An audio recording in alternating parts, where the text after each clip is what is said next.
We got me, we got Jim Norton, and Patrice O'Neill.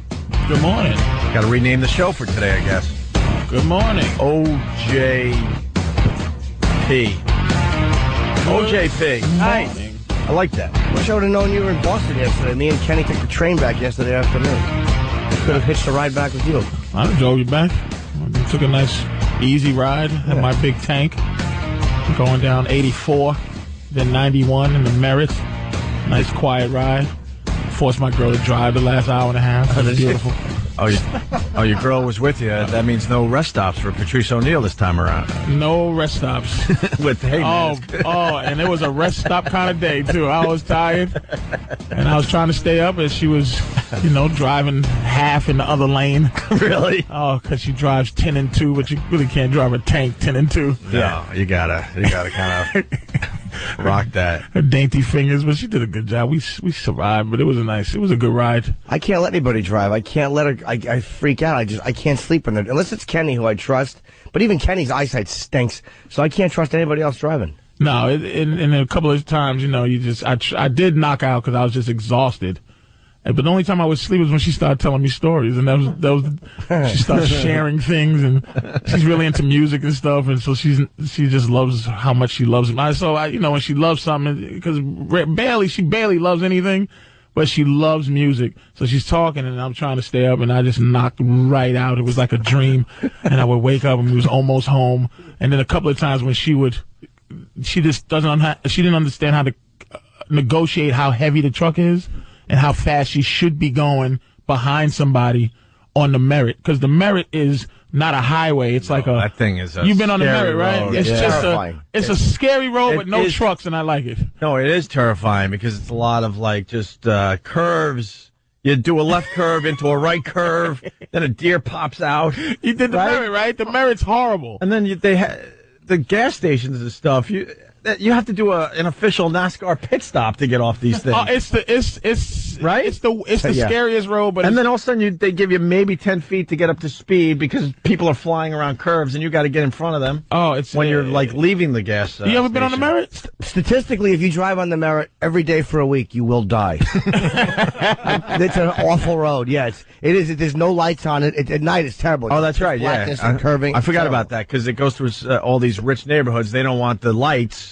So it's pitch dark. The deer on the side of the road, they're feasting. Oh, I drive with my high beams every time. Oh yeah, are you that guy? I'm an ass, and I don't turn them off for oncoming nothing. I'm just deal with it because I'm so afraid. What I'm afraid of on the Merit is smashing into a reindeer, and it's like hitting another car. Yeah, like it's not like a thing where you hit an animal, poor animal. It can kill you. Yeah. Your airbags will come on if you hit one of those deer. And deer are dumb because they don't have any natural enemies, so they don't know anything is unsafe. Right. They're just stupid, so that's why they get hit all the time. Is that isn't that they're not mesmerized by the lights? Like the lights don't. No, they don't know that they're gonna die. They're just trying to figure out what you are. It's stupid. That's how dumb they are. That's the same thing those wildebeest. You ever seen a wildebeest get their head chewed off by an alligator and all the rest of them stand there and watch? Yeah. Because alligators aren't even their natural enemy. They don't even know that. They just go, okay, all right, this dude got his face chewed off. Yeah. But as a creature that is alive somehow, how do you not, when like you're walking your whole life, you see nothing but other things with little bones on their head, and then you hear like a with lights? How do you not go, let me get out of the way? How do you look at that? There's no natural nothing to it. But it should be a natural thing at this point. How many deers have bit it? They should talk to each other. I mean, those big things coming at you 70 miles an hour with those two lights on it? Stay away from them. There shouldn't be other crackheads once one saw what it did to the other one. You figure, how can it be brand new crackheads when, look at what happened to this dude? You got to communicate. Yeah, at least the word's out about crack. We know crack's bad. There are new crack, but at least some of us don't do it. Deer, they don't care. They just walk right out and look at the cars. You suck. Aim for them if you see them. Yeah. So that was me driving back and talking to Stump Brain all night about things. And, half the show hung out in Boston over the weekend. Yeah. You did what? Comics Come Home? Comics Come Home. What, was the lineup good? I used to love going to that thing. I haven't gone in a few years now. They lowered the expectations. No, they lowered the number of comics. Ah, You know, but it was still it was Anthony Clark, Brewer, Lenny Clark, Al Madrigal, who's he's in Jay Moore's TV show, and Tom Shalhoub, and Mike DiStefano. Mm-hmm. Okay. And that's it. And you and Leary. Me and Leary, yeah. It's a good show. Yeah. absolutely. Leary's coming in tomorrow, I believe. Okay. But I used to like when they, taped the show and threw it on TV. Yeah. After the first couple of years, then they decided enough with that. Yeah, and it's at that big, Aggenis Arena in BU. 6,000 people. Oh, wow. I liked really? it when it was at the Orpheum. I loved it then. Yeah, it was a nice... The Orpheum's a great place for comedy. Yeah, Regan was at the Orpheum Friday. Yeah. Oh, was he? Yeah, I had no idea. There was a lot of comics up there this week. I had no idea anybody else was up there until I got Awesome there. day. I'm surprised that it was... and the Comics Come Home had a lot of people. They had about 6,000 people there. And I heard you were sold out. Yeah. So it was good. Let's say hi to Bill in Boston. How are you, Bill? Hey, morning, boys. How you doing? Pretty good, Bill. Hey, Patrice. Hey, Jimmy, just want to say I caught your show Friday night in Boston. You killed, buddy. It was awesome again. First time I've seen you. Every time it gets better and better, my man. Oh, thanks, man. Thanks for coming. I was saying I got your book, met you afterwards. As always, you were a gentleman. Although you did call my girlfriend babe, but I decided to let it go. But I probably should. Oh, thank you, baby. But that's not. If I say thank you, baby, to a girl, she says something nice to me, I'm not hitting on her. It's like saying, No, hey. I love how the guy goes, I decided to let it go. You have no idea how close you were to a beating, Jimmy. But no, I'm sure I wasn't hitting on her. No, he walked, but we walked out and she was like, "Did you hear him call me babe?" And I was like, "Did you see the look I gave him?" I didn't even notice. But that's like calling you bro or dude or hey, man. No, I know. It was all good fun, Jimmy. I love you, man. Keep it up. Keep up the good work. All right, thank Bill, you, man. Thank you. Let's all right, buddy, let's say hi to Maureen on Long Island. Maureen. Yeah, hi guys. What's hi going on? Patrice. Hello. Love ya. Thank you. Jimmy, you ever go into Suffolk County, maybe F.H. Riley's, and do book signings since we all know where that place is? Sweet. Maureen, you rule. Free appetizer for you. Free appetizer. I have not. Don't you think that's a great idea? I think it's do. a brilliant idea. Definitely. Sounds like a guy doing a girl's voice. But yes, Maureen, I do think I know. I'm sorry. It's obviously a source. Probably taking hormones or something, Jimmy. Jesus. No, I'm not. Just early morning. Yeah. No, I've never done it at F.H. Riley's on New York Avenue, but I certainly would. I certainly would because the cheesecake is good. That's my sister's I hear cheesecake. that, yes. We're going to start a little business for her soon. All right, Maureen, thank you. Okay, have a great day, guys. You got it. Hey, Patrice, you were listening on the way in, the Brock Lesnar Couture fight. Oh, geez. Did you get to see it? I guess you were performing. No, but they got these great sites now that you could just see everything. Yep. It's amazing. And it's almost like, why would you? I hate to say it. Why would you? Yeah. Why would you do the pay-per-view thing? Oh, it's fantastic. Especially with UFC, because not everyone is talking about it. So you could just you could avoid the results and then find it a little later on. I just think people are right now. People are just getting. It's very like I said. I used to love it when it was your thing versus my thing. Like I've been taking karate for 10 years. Right. You've been taking kung fu for 15, and it's like blood sport. Right. Like, okay, let's do what you do and versus what I do. And when the Gracies started tying everybody up in knots because they didn't know what to do, everybody started to turn it into what it is now, which is a whole art form by itself, which is MMA. Which I don't like the fact that everybody does the same thing. I like the fact that some karate dude. Well, you can't even tell what they know. It's like he knows jiu-jitsu, really. Yeah. They all know the same thing. Wrestlers and all that stuff.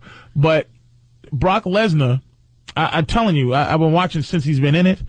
The fight he lost, he was dominating that guy. I mean, he was dominating him. Frank Mir, right? Frank Mir. And he just knew what to do. Frank Mir, that's the thing about fighting these guys. If you're a regular dude, like we always used to joke, me and Keith used to joke about, okay, you think you can beat Mike Tyson if it was he punched your mama in the face anger. You know, if you was like, you hit my mama, and you go, I'm a come on. No, because he's skilled. Your attitude can't. So these dudes, if you're skilled, no matter how angry and how much heart you got, you're going to lose. Right. Brock Lesnar just wasn't skilled enough to fight Frank Mir, but as a man, he was just, he was treating Frank Mir bad. Then the second fight that I saw him where he beat that guy, the Texas Madman or whatever, he's a legitimate guy. Keith Herron beat that guy, and he did something that scared me, that made me know he's a bad dude. He punched Keith Herron. Keith Herron rolled backwards like a ball, and Brock Lesnar was on top of him like a cat. Like, I've never seen anything like that. Like with that hammer fist thing where they get you on the ground, they just bash your head into the floor. Dude, it was scary.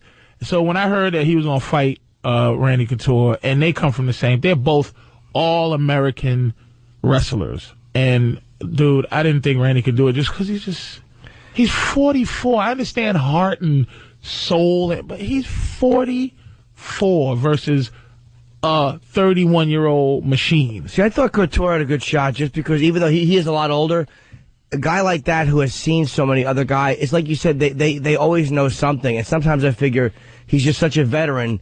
What he knows is cheating. Like, what I know and what you know, he would know how to cheat. He would know how to gouge or something, but just skill against skill is nothing, because he's not a submission guy. Couture. He's a wrestler, and he grounds and pounds, and he might know how to choke you out, but he's not a submission dude. He's not a guy that can go, oh, okay, your wrist is showing, let me twist your hand off, let me take your, oh, he messed up, let me get his ear. Right. He's not one of those dudes, man. And Lesnar, dude, look at him, man. He's an animal. And it's legit. And like I said, you know, I'm a wrestling fan. I used to be a big wrestling fan, but I'm always curious to who the toughest guy in the world is in wrestling. And there's only a few guys where other wrestlers go, they were comfortable saying I was afraid of him. One of them is the Steiner brothers, like the Scott and Rick. People were scared of them. Why? Because they would just give a little extra twist and stuff? They were mean, and they loved pain, and they just knew how to fight. And if you played games with them, they would hurt you. And the other one is Buddy Holly, or Hardcore Holly. Sure. And the other one's Brock Lesnar. People did not want to make him an angry guy, man. He is a legit, his neck, a guy with a neck like that, right? And a guy who does that for what he does, and his ears aren't all chewed up, means people don't get to him often. Get to him, man. Yeah. He's a scary dude. Well, I think he's going to bring a ton of interest into the UFC now that he's champion. Yeah, it's good for them. I mean, he's such a big name in wrestling. I think it's gonna bring a lot from wrestling. I think some of these wrestling dudes are gonna be like, you know what, Brock Lesnar's now the champion. I gotta start checking out this sport. And this helps wrestling because the fact that Brock Lesnar, who comes from this fake sport supposedly, is legitimately a tough dude. That means you go, okay, wrestlers are legitimately tough, right? And you might, and knowing Vince McMahon, he might make it, because years ago Vince McMahon did a stunt where he made the wrestlers fight each other in the ring, boxing, so to say, okay, who's really the toughest dude? Mm-hmm. And you know they had to go at it, and but the problem was some obscure dude would end up being the toughest guy out of all of them, but ultimately, dude, this is going to help wrestling. Because people are going to go, look, man, Brock Lesnar's a wrestler. He's not a soft dude. He's not a fake. And they just showed the mirror. I forgot. It was the ankle twist. Yeah, he was going to break his freaking ankle. He was dominating him, and then all of a sudden they're on the excuse me, Mir gets on the ground and then just goes for the ankle. And if there are certain things like these, to be submitted by these guys. It's like all of a sudden one guy is kicking the crap out of the other dude. Yeah. And then you'll see the guy who was winning all of a sudden just smacking his arm real quick. And it's because his wrist or his ankle is about to be broken off. You know, you have to tap. We're looking at the highlights of that fight again, and the whole time he's trying to go for the ankle. Yep. He's just waiting for his opportunity. It's very obvious that he's just waiting to get that ankle in a hold, and he was going to break Brock Lesnar's leg. Brock Lesnar is a serious business, man. And I mean, quite frankly, and I'm a fan of Randy Couture, man. He's one of those dudes you just want to see do well. He's a nice guy, super nice guy. He just his energy and stuff. But I'd rather see Brock Lesnar fight Fedor. Well, let's see who he fights next. Than Couture. Matt in Arizona knows. Matt, who's Lesnar fighting? So if Jimmy could get to a fight at the end of the year, they're doing their big showdown with Nogueira versus Frank Mir for the other title, because there's going to have to be a unified fight, because Nogueira also has the heavyweight title as well. Right. So once that goes down, that fight, then it's going to be whoever wins that has to fight Lesnar to kind of unify that title when Couture had to take off for his Fedor quest that he took on. So that's going to be the big fight that's going to set it up. So do you think that after that happens and they unify this title, that then if they can get Fedor, if they can even get him in, that he will fight the winner of that. But there's no way. I mean, Dana's put it out there, Fedor and everything else. I mean, it's a pipe dream to have that happen. To have, it does set up Lesnar now versus, Fedor in MMA, war. But like that guy saying that Couture just kind of stepped out was, it wasn't really smart in a way, because nobody wants to see that fight now. Couture's just getting up his age. If Couture beat Lesnar, that would probably make that Fedor fight happen. Right. Well, that's what I'm saying. Then now there's more interest. And they say Fedor's people are very difficult to deal with. But the bottom line is they want to make money. Yeah. And, look, Affliction or what's the Elite XC, Yeah. WEC, yeah. Where's he going to fight? Oh, the money will get to a point where, of course. Yeah, well, he has to fight somewhere. They'll be able to figure this out. All right, thank you, Matt. We're going to take a break. We're going to move on to other things. We got Patrice O'Neill in studio today. Going to do a little Obama stuff today. We haven't talked to you since the election. Yeah, but quite frankly, before you go, I'd just like to say, Yep. everywhere in the streets, out there asking me with serious concern, is Anthony All right. with disappointment and pain, with pain and suffering in their heart, and it's He's really bothered. it's quite by this. sad. He sounds like a raving lunatic. I wish he was here today. A raving, Because between you and him, lunatic. it'll be some great stuff. and I feel bad because Yeah. people are. Patrice is Anthony, like almost like. I know that radio is radio and it's entertainment, and boy, you got to push buttons, but it's almost like, dude, it's feeling real. Yeah. And I say it is, and then I walk away. He's The just, dirty racist. Anthony's just scared. Of what? But I just wanted to let you. That little part is that it's really. I've gotten the same thing actually on the street, so. But it's, Is everything okay? He's yeah. And I go ultimately. This one bothered him a little bit. Oh, it's He's a bit bothered. It's an irrational fear. I have a little bit of. I have some. There's sometimes I just want to call in the morning, but I don't want to step over that. I just I listen, but those phone things, I just want to look him in his eyes. Yeah. And embrace the energy of what is in his eyes when he's talking. I just want to see it before I really know. On the radio, he sounds like a complete ass. A complete ass. Because I know how smart he is, and I know He's what he's this is unraveling gonna do. a little bit. He's on unraveling. This is, We'll get your thoughts on the whole thing after the break. Okay. And maybe we can wake up Anthony, or maybe he didn't go to bed yet. We'll get him before he goes to bed. I'm sure they was hunting. They caught some homeless black man somewhere, and his family was hunting him down last night in the woods. I'm pretty sure. So we got Patrice O'Neill. It's pro-Obama Day, finally. Yes. We get a word in today because Anthony is out. He'll be back tomorrow. He was celebrating his mommy's 25th anniversary. Yep, that's what he said. With Baltimore Sale. See if there's any missing homeless black men. So a light bulb went off in my head. I'm like, get Patrice. We get to get the other side of the story. With this Obama you get me being why he's talking. president-elect. Well, you could call it any time you want. You got that. God damn You got that power. You should have called in when he was ranting and raving. I'm just taking it in just to see what his stance was. Beyond the anger, ultimately, it's nothing new to me. Something new to a lot of people, not to me. Not what he's saying, but just the attitude. I already know. White people are fake. I'm not Anthony. I'm happy Obama's going to be the next president. Jimmy's very happy. I'm happy I wanted him to win. Well, believe me, I'd tell you if I didn't. Your mind is different, though. You know, Anthony still, like I said, he still wants to attach himself. It's almost like that keeping it real thing. Anthony still wants to attach himself to the local schlub whose hands are busted up and the garbage men and he's not that guy anymore. He wants to be that, but he's a millionaire and he's thinking there's no way he can think. See, if it was about money, he wouldn't be that emotional. Money doesn't make you scream and holler about taxes and stuff. There's too many ways for people with money to hide money and do goofy things. This is emotional. And his emotion is touching dumb white people. That's what bothers me about it. It's just touching white people who aren't smart enough to know that the president can really do nothing to affect just one group. You know, it is. You have to. It's very. Who affects is policies, law policies. You know, police can affect one group. putting your hands on somebody.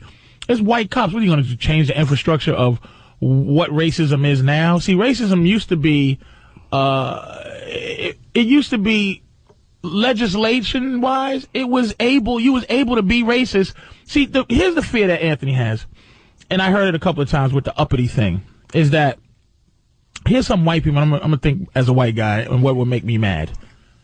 You've never, as a white person, had to ever answer in this country to a black guy on any way. It's almost like having a dog or a kid. Whatever your way of dealing with those people, your dog or dealing with that, is crate training better than rolling up a newspaper and hit him in the face. Some people roll a newspaper up, hit him in the face. Some people crate train their dog. Ultimately, at the end of the day, the dog doesn't get a choice. You're ultimately deciding whether that's the right way to do it or not. You know what I'm saying? Mm-hmm. So for this country, white people, when I say white, it's institutional white. It's not just, I don't look at any white dude particularly as my oppressor. It's this country. And white people just don't want to see, like even I heard a story the other day. I was listening to the replay coming over. The thing where he's upset is that there's some black people that all they got is to be proud of any black person that makes it through a system that they think has been holding them down. That was the OJ verdict. The OJ verdict had nothing to do with OJ. It was just, oh man, he beat that system. He was a black dude that had the resources to beat that. Woo! That was it. That's all it was. But white people don't want to see that happen. And ultimately, here's what I say about the race part. The thing is, this is the only people in this country who are defined by color is white and black. So, really, Obama is half African, who black people don't like, half white, who black people don't like. He doesn't have that generation of institutionalized anger, right? He had to be that special dude to win this. But the fact that his skin is what it is makes it the problem it is. But it's also how he identifies himself. And one thing just to say, because you've touched on the race, it's that it's not just dumb white people. It's like, it's not just a matter of thinking like, oh my God, all black people are going to run the country.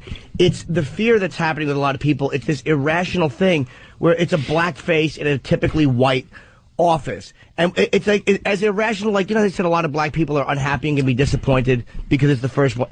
A lot of white people that are really disappointed and frightened are going to realize, oh, what was I worried about? It's working that way both ways. Like, a lot of black people are too excited because they think something is going to happen different that really isn't. And a lot of white people are depressed because they think something But those people are in the same category. This is what I'm saying about how we all think. See, I'm not eliminating black people from the problem either. Because a lot of black people think that the black president is going to do something black for them. I've heard some of the goofy things, but those goofy black people are just as stupid as goofy white people who think that this is going to all this is really what this is to me. It just gives me the opportunity because I want the equality to me is when a black person, a mediocre black person, can be put into a spectacular position.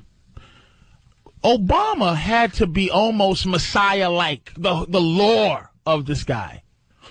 I want to see Arnold Schwarzenegger is the governor of California. I'm just looking at his face. Mm-hmm. He is mediocre from head to toe.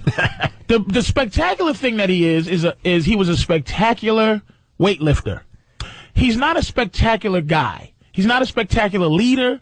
His movies weren't spectacular. They were great in terms of entertainment, but he's really a mediocre guy.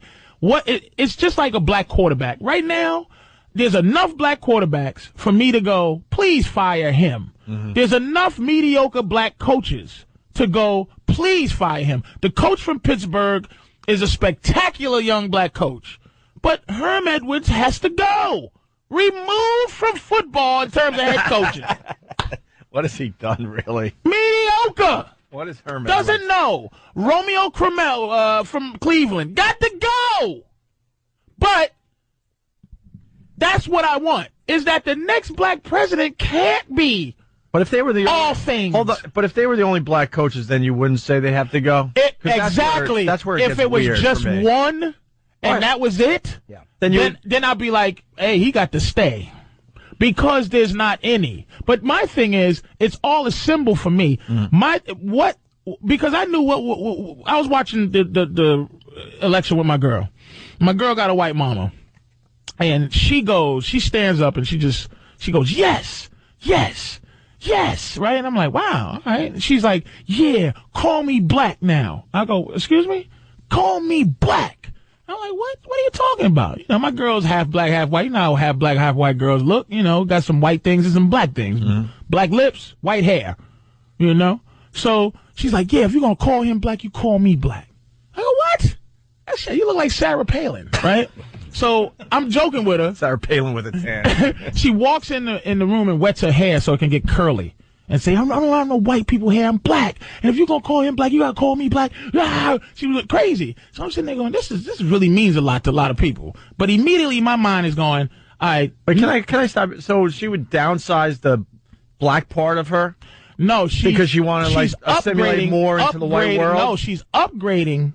Now she's upgrading the black side. Part because I get that, but she hates the way she's black. But before that, she would like make sure her hair is straight and all that to maybe like fit in a little more in the white world. Nah, I mean, look. And now that Obama's president, she's like, man, I'm letting the black hang out now. No. All right, because I'm a little. No, it's something that only she can understand. See what I'm saying? It's like something that I couldn't. I was teasing her, but the fact that when I said she went to wet her hair, the only thing that made that happen is that I said, wow, she's serious. She's dead serious that she went to go wet her hair to say, no, I'm not a white woman. I'm not this. I'm not that. It was something that only someone mixed race could. I still don't know what it was that made her deeply feel that way. But when I'm watching that, because I was sitting there going, all right, what's this next? What do white people want out of this one? That's the first thing I'm thinking. I said, one thing I know, white people don't give it nothing for free racially. It ain't happening. But hold on, that's not completely the truth. I mean, maybe, again, the certain institution, but this guy got a lot of white people voted for him. Here's what we said. Look, first of all, it was almost split down the middle. What'd you say, 130 million people voted? Sure. It was almost even. It was every black person, almost every Latino person, almost every Jew, almost every minority, plus some white people. Yeah. I don't know how many. More than John Kerry got. Who cares? That's a lot, though. That's a lot. And it's Democrat, Republican, and that was with compelling, people were compelled emotionally to vote. John Kerry versus Bush, people just voted for what they voted for. This one was all-time spectacular. You didn't get white Republicans crossing party lines. Like, white Republicans voted the way white exactly. Republicans do. This was black big. Republicans and Spanish Republicans probably crossing party lines. It was because it was bigger than parties. Right. But ultimately, it was 60 million everybody's versus 59 million white people. To me, here's the breakdown. It made no difference to me. It was exactly what this country is. It just so happened to be more of the other side voted for Obama. That's what it was to me at the time. Yeah. At the time. But then I had to realize, what is it going to take for me to think differently? And I realized this. All right. More white people voted for McCain than Obama. Really? Yeah. How about all?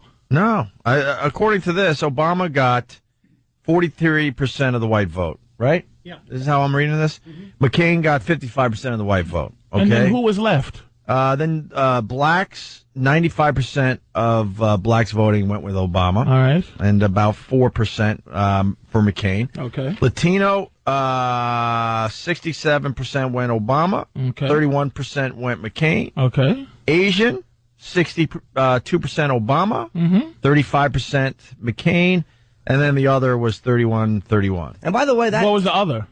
They're just saying other. Yeah, that's dude. Breaking down. Everybody else. It was white. White people voted for McCain, and everybody else, and some white. Which is what I'm saying is the historical nature of this country, which is there'll be a few white people who do that side. Let's say that if all black people, all the minorities left this country. It would, and the 10 million or whatever so white people that voted for Obama stayed here, it would be like how they treat the people in Iraq, the Sunnis, like they would be ostracized. Because it's going against the country. But no, it's not as much as white people. You have to because you're like, how could I look at things differently? White people elected him as their president. White people. I know all the black vote, and all the Spanish vote, but he got a lot of white people. He didn't sneak in with 10% white vote. He got a massive amount of white people. It has been the history of the country. Is that the same percentage of people who would vote? And again.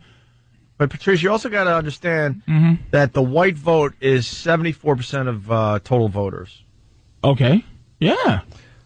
So you have to look at things. You don't like looking at things differently. But this wasn't just a fluke that he got in. This is white people looked at this guy it's a fluke. and said, we want him to be our president. I'm not saying it's the fluke, but see, that's the part of it I disagree. But, I mean, going with Patrice's logic, even though the white vote was 74% of the total vote, like Obama really need the blacks, the Latinos, the Asians, and the others Democrats to always come out and come out and vote. Yeah, I'm not. It's always that way. Republican, Democrat. Don't forget. Right. Always that way. Absolutely. Here's my issue: is not, it's like this is my thing. What I start thinking deeply about is payback, and the payback is this: people gonna want something out of this.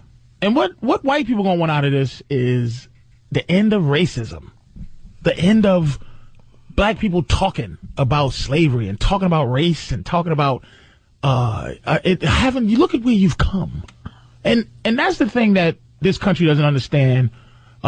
Even with Jeremiah Wright, why black people want to accept with him is because we understand what that is. We live here. We make it, we do this and we do that, but we do it despite this country. And it's not you and it's not you, but you think of yourself as a white guy, Opie. You think of yourself as a white guy, Norton, but your family may have never had anything to do with slavery, ever. But the fact is what this country has set up, meaning you're gonna feel white, your color oppresses my color. And wait a minute, black people have never, ever have found a way to forgive this country. That's the problem, and that's what's going to change this country is when black people are able to forgive.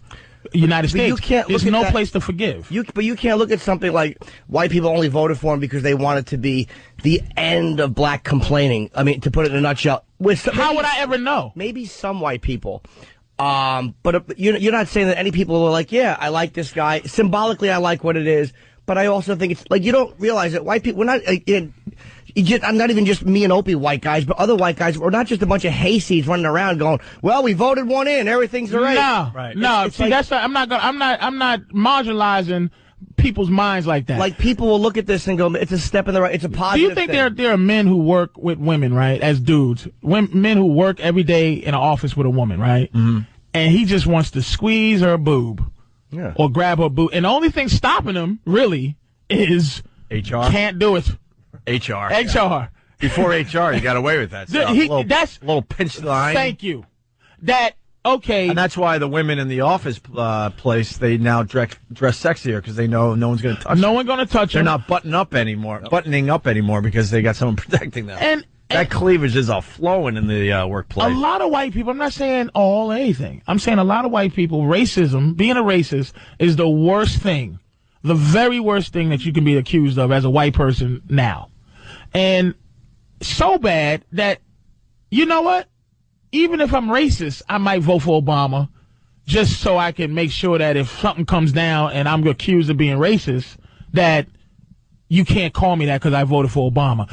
Ultimately, dude, you got to understand, Norton, the relationship between black and white people in this country is based on your superiority mentally and over black people. And that has never changed. See, when the Jews was free from bondage, if the Jews story is biblical. Mm-hmm. If you watch the damn 10 Commandments, at the end of the day, the Pharaoh really wanted to kill him. He came down. He wanted to say, you know what? I freed him, but I'm going to go murder him. Rode down there with his chariots. The Red Sea opened up, washed them all away. He went back home and was like, hey, look. And his wife was like, did you kill him? He's like, look, his God is God.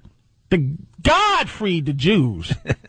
God, the how we live our lives is based on how the Jews were free. Basically, the 10 Commandments, most of us, that's the mantra of how we live our lives. It was a special story. They're the chosen people. it's closure. There's a villain, which is the Pharaoh in Egypt. There's a beginning, a middle, there's an end. It's over. They don't have to continue to hate vagueness. How we were freed, it was paperwork. If you read the Emancipation Proclamation, which is the document that freed the slaves, it's nothing but making black people go to war. And in the third paragraph, it's like, hey, go report to something. Yeah, but in that war. I get it. We've talked about it many, many times. So how do we solve this? Because I'll tell you this there's much. no way for white people to solve it. That's what an arrogant statement right there. No, but I'll tell you something, because like the average white person doesn't think of the slavery thing like you guys do. Of course you don't. And I know, and as a white person, I can tell you, I just worry about my own struggles. I could give a crap but here's about why it's easy your for you struggles to or do anybody that. else, because I had it tough growing up. My struggles were against the system. It wasn't a color. And as I continue to be very successful in my life, I have a lot of people in my family that are still struggling. And that's what I focus my attentions on. If I could give a crap about the slave thing. Of course, if I punch you in your face every day. Right. And then I just stop. But that's why I don't know how this ever works itself out. I'm going to tell you how it works itself out. Because we got our own struggles. I can't be bothered with worrying about... It's easy for you... making that slave thing completely go away. It's easy for your skin color to move on. But it's not easy. I got brothers that are still struggling because of the system, not because of slavery or anything. You're talking about personal experience. Well, that's what we all look at. But this is not. This is bigger than personal experience. Well, you're not going to get Whitey's help on that. Exactly. So how do we figure this out? This is why ultimately you're not. This is what I'm saying. White people's idea that they're going to figure this out is the ultimate arrogance of it. Is that I'm doing my part to help. The only way... No, we don't even think that way. The only way that black people are going to really move on is to find closure for ourselves. Right. Because we're not going to get it from white people. So again, how do we get to that point? How do you get to that I don't point? know how. See, my thing is, again, personal experience. You're my friend, you're my friend. It's like, but I dislike white people. But I don't see you as a white dude. You're Norton. But I'm talking about what this country does and what your skin color is in this country and the things. And I can't, nobody black is going to relate to, hey man, the system. It's like, yeah, what, taxes or something else or something. I'm talking about oppression. I'm talking about a country who did something to a people who never ever said that this is wrong. Now, I live with the legacy of the skin, and you live with the legacy of the skin, and it's still that way. We have never mentally, for the color, never mentally been moved on. But this country hasn't moved on. The country has said it was wrong. More than symbolically, the way things have changed in the last X amount of years. I'm not saying that erases anything. What, we get stuff? Black presidents? Yeah, but it's not that, man. It's not that. It's the way people look at things. It's the interactions people have. You can't write it off as just like you painted it like all of a sudden like all white people still think the same way. No, and nothing has changed. No, what has changed? What changed? Like everything. Perceptions, the way people interact, people's desire just to live with each other and not have any of this crap that was going on for all these years. That has changed a lot, and it hasn't been force-fed. You can't just say that everybody who is pro-Obama or who is pro all this stuff are being force-fed and reluctant or looking at black people in a negative way. It's just not true. Let me ask you this. Do you agree it's getting better? Do I agree it's getting better? Yeah. I don't know. I'll tell you why. We did a show on Friday. We're moving on from that, but we learned that, like, in your lifetime, you're in your early 40s or so, or getting there, right? So blacks went from not voting to having the first black president in your lifetime. I'm just asking. But I'm saying, do you understand? The slave thing's not even on my radar. But do you understand that I got my own issues. We understand things I worry about for me and my everybody family. have their own personal issues, right? And black don't. And here's the thing that it's like that black people haven't moved on. We haven't moved on. We have moved on. It's the fact is that to really end it, we need closure mentally, because this summer the Congress did apologize formally for slavery. But you said it doesn't mean anything. Do you understand? Is it a start? It's not a start. No, because a bunch of white guys who decide this was bad. It goes. This is what I'm saying, that you can do nothing about it, because we have to go back in time to where the wrongness happened. To where, like, the wrong. See, ultimately, dude, there's a feeling that black people have that's not going to be changed by apologies or money or anything. It's a forgiveness that we don't have for the country, that white people can say, hey, man, I got my problems. We know, because that's human problems, issues. Your mama's sick, your feet hurt. We understand. I'm talking about, as a people, that this country has done nothing but wrong. And the people, I think in 1950, if there was a black candidate, he might have still won.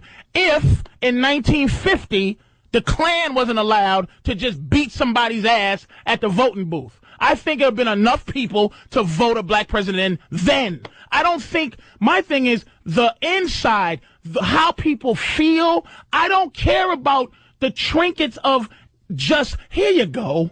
Here you go. Here's a president. Here's this. Doesn't that see the change? Look how far you've come. What? But it's not just that. It's not just that. That's the point I'm making. That if that was the way everybody thought, you'd be right. But everybody is not looking at it like, here you are, child, take this. You don't want white paternalism. I'm generalizing. You don't want white paternalism, and fair enough. Nobody would want that. It's insulting. But that's not the way it is for all people. And that's what I'm saying. You can't look at it like everyone is just looking at it like, well, here's your little gift. Slavery's over, pat on the head, take care, Godspeed. Yeah. That's not the way all people are looking at it. We're not, again, I'm going to say this one more time. It's not all people. This is what I'm saying, dude. The arrogance that white people put themselves, anytime the word white is said, that you would put yourself in a category to understand. See how you understand the white point of view, Norton? Sure, that, hey, this is not what we all, this is, you gotta understand there's a new kind of racism, man. It's lying. This is why I appreciate Anthony. You can't say white and expect other white people to not react any more than if some people say black, you're going to react.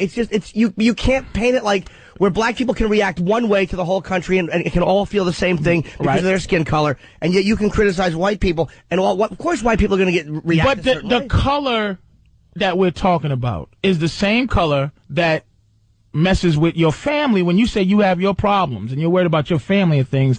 That's the white that black people are talking about. That's why black people are closer to having this racial thing end than white people, because we live in a country, Norton, okay, where really we've never felt like anything's changed. Even though, okay, you're allowed to do this, is almost, it's insulting. But it's generational thing. It's like we're living it, and I said this to Anthony too. In hindsight, this is going to be a blip on the radar. Like, oh yeah, that's when things were all of a sudden different. But in a real generational life, like we're living it real time. So it's not going to be finished in our lifetimes. But we're living it real time. It is happening relatively quickly. When you look where something happened, if you're living in the 40-year period, you're like, who cares? Now I'm allowed to do this. Where's the internal change of all this? The internal, I'm not sure what you mean. The difference in your life, the difference that makes you go, damn, this was foul, and move on. See, it's easy to move on when you're white. It's not easy to move on when you feel the same way in this country. And now the covertness of it is hard to, you can't prove it. Before, all we could do was relate to lynching, dogs, hoses, and George Wallace. Now it's who, me? I don't know. So basically what we have left, like I said, Jews had Hitler and his mustache and his friends. We have white. Color. I know, you got a color. I understand white. That. Well, that's it. All right, well, come up with a solution then. There's the one. That's what I asked you today. It's generational. It's not going to happen now. It's again, 500 years from now, people look back. They'll go, oh yeah, in 2000, they'll probably just call 2000. All of a sudden, 2000, they got a black president, and things will be different because you'll have a 50 or 100-year span to look at it. In real time, when you're living something, it seems like it's slow and nothing is happening. What is it? Longer than 2000? That's a pretty good point Jimmy's making, by the way. Longer than 2,000 years was Moses, because Jesus was 2,000 years ago. Yeah. Before that was the Moses, was the Old Testament. We got to break. We'll go to break. We'll continue. The phones are lit. You got them reacting today, Patrice. So we'll continue with this discussion just a bit. 877-212-0&A. You're not going to get in now, but maybe a little later if you want to add to this. Opie and Anthony. Today, we got the black version of Anthony in studio today. Holy yes. Got to acknowledge that. Wow. I, for one, I'm very excited Obama's the president, just because I think he's the right man for the job. All right. Simple as that. And we've discussed the black-white thing, and I'm sitting here really thinking about it. And I don't know what you could say to make me understand, because I just didn't. You can't. I didn't live this. I don't know anybody that. Let me ask this to the ladies. Yeah. If there was a woman president, right? If there was a woman president, and all women would just be proud to see that. As a woman, there's no way you couldn't be proud. Now, as a dude, I dismiss women. Shut up. But let's say you ask a woman, what's this mean to you? And where have you come now?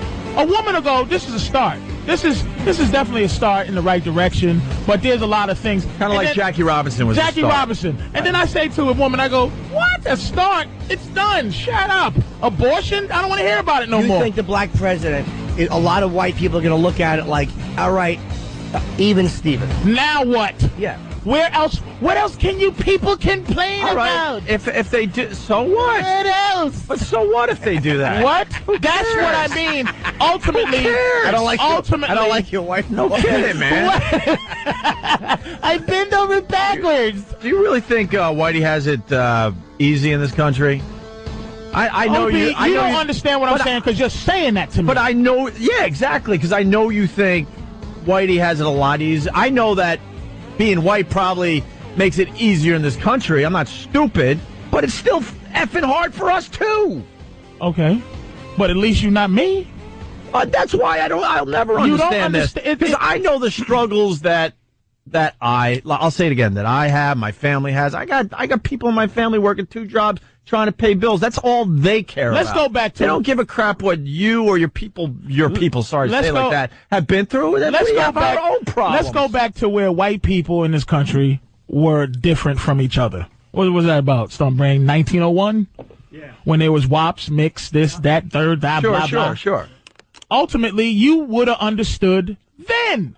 But I'm not living then. But see, this is what I'm saying. Living now. I'm in the here and now. But because you're not in the here and now. See, this is the thing. White people erase historical value from this country, and it's about moving on. Nobody says to a Jew, it's not the Holocaust. But Patrice, get over it. But I'm really trying to simplify this. It's not about moving on. It's not simplifying. It's our day-to-day struggle and I mean for me and my family and close friends. That's what I care. That's my world. Because I can't be bothered and worry about what slavery has done to you. Are you Irish? You're Irish, right? I'm a mutt.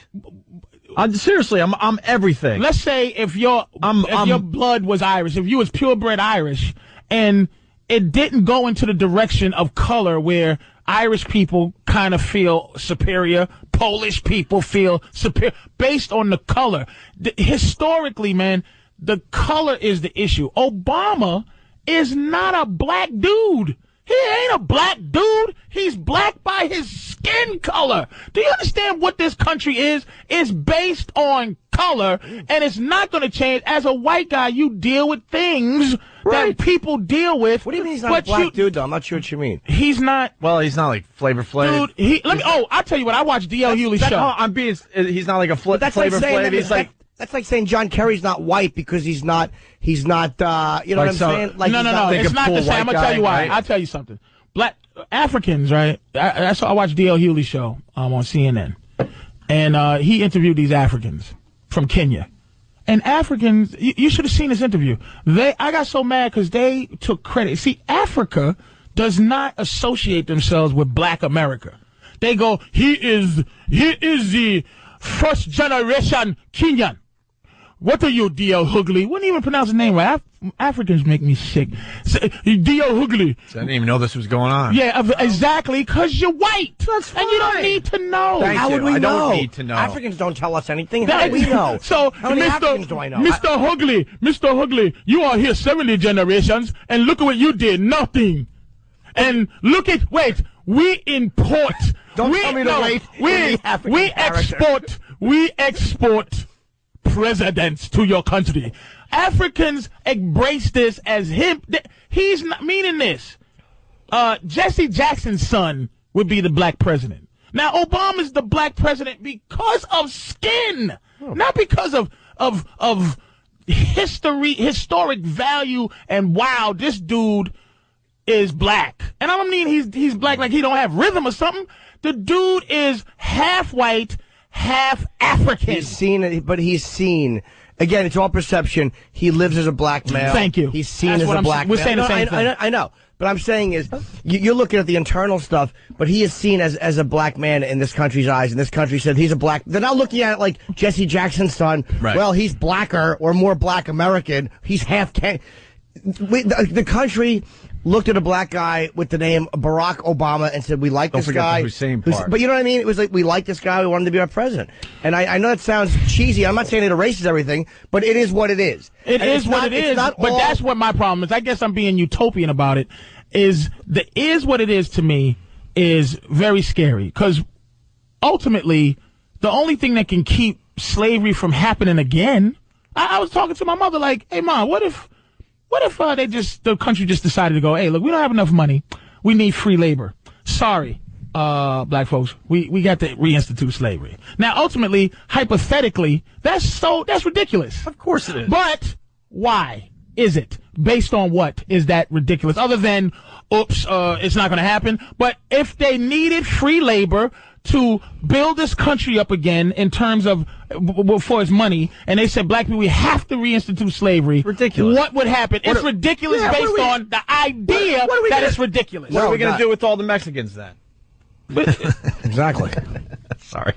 That's what I mean. Mexicans. We have to do. We have to joke that. I'll tell you why it's ridiculous. We have to. No, I'll tell you why it's ridiculous. Because the world's a different place. Information is passed. Is that why it's ridiculous? Because the world, think the world's different? Slavery, let's be honest, when it happened, was happening all over the world. It was happening, it was accepted all over the world. It does happen maybe in Sudan in certain places. It's not an acceptable practice in the world now. Now, the word you said is acceptable, Jim. See, Yes. This is what I mean. This is my thing. Well, everything is whether it's acceptable or unacceptable. It's acceptable behavior. You could beat your kids. When I was growing up, your parents could beat the dog doo-doo out of their kids. That was acceptable. Why did they stop? Some parents still want to beat the dog doo-doo, throw their kids through a window. And they stop because beating your kids is done socially. But my thing is, I would love it to feel done. I don't want somebody to think that by the graces of, like, I'm lucky you, by the graces of not God or the graces of not anything bigger than a group feeling like they're giving other things to another group, do I want that That's change? always the way it will be numerically then. You can't, you're putting it to a no-win situation, because the bottom line is, unless there are an even number of people in a country, if you want to look at it like that, that means any time in any country that the smaller group is not enslaved by the larger group, that it's simply a bunch of bullcrap and they're being polite. It doesn't make sense that way. That's not the reality. That doesn't say that the world is a different place. Like, I know women are happy that guys don't run around like caveman days and just hit them on top of the head and drag them with their hair. But I think... I think that could come back someday. Dude, this is my analogy, that... Because my girl called me a black supremacist, like, when we was watching. She was like, you're just the same as the rest of them. She's I'm going to be talking to her at the wedding. You're a black supremacist. But I felt it took her understanding as a woman to get it. It's like this. If you come in the house, right, and you beat your wife, punch her in the face every day. Yeah. And she stands there, right, and that's the part of life. You can beat her ass and there's nothing she can say. One day you come in and you don't punch her. She don't say nothing. She's just not getting punched. She's like, whew. Then a month goes by, you just stop punching her. Then one day you come in with flowers. You give her flowers. And then she goes, you have a moment, you go, She goes, why did you stop punching me? And you go, a lot of my friends was getting arrested for punching their wives, so I didn't want to get arrested. I just didn't punch you in your face no more. And she goes, what? Wait a minute. The only reason you stop punching me is because you might get in trouble for doing it. And ultimately, I know you're not getting punched, but the idea that someone's not, it's not a heartfelt thing. And but then that's how most people stop doing. That's the original stop. That's the original stop. And then 20 years later, if husbands all over are still not punching their wives, the wives can't go, you're only not hitting me so you don't go to jail, because it goes beyond that where it's like all husbands but you know what? You're not supposed to do that. Here's the point. It's still at the mercy of social acceptance. Numerically, it will always be that then. Then you're putting it into a situation where no one can win because that's a numerical game. And that's why I'm saying white people have no way to help.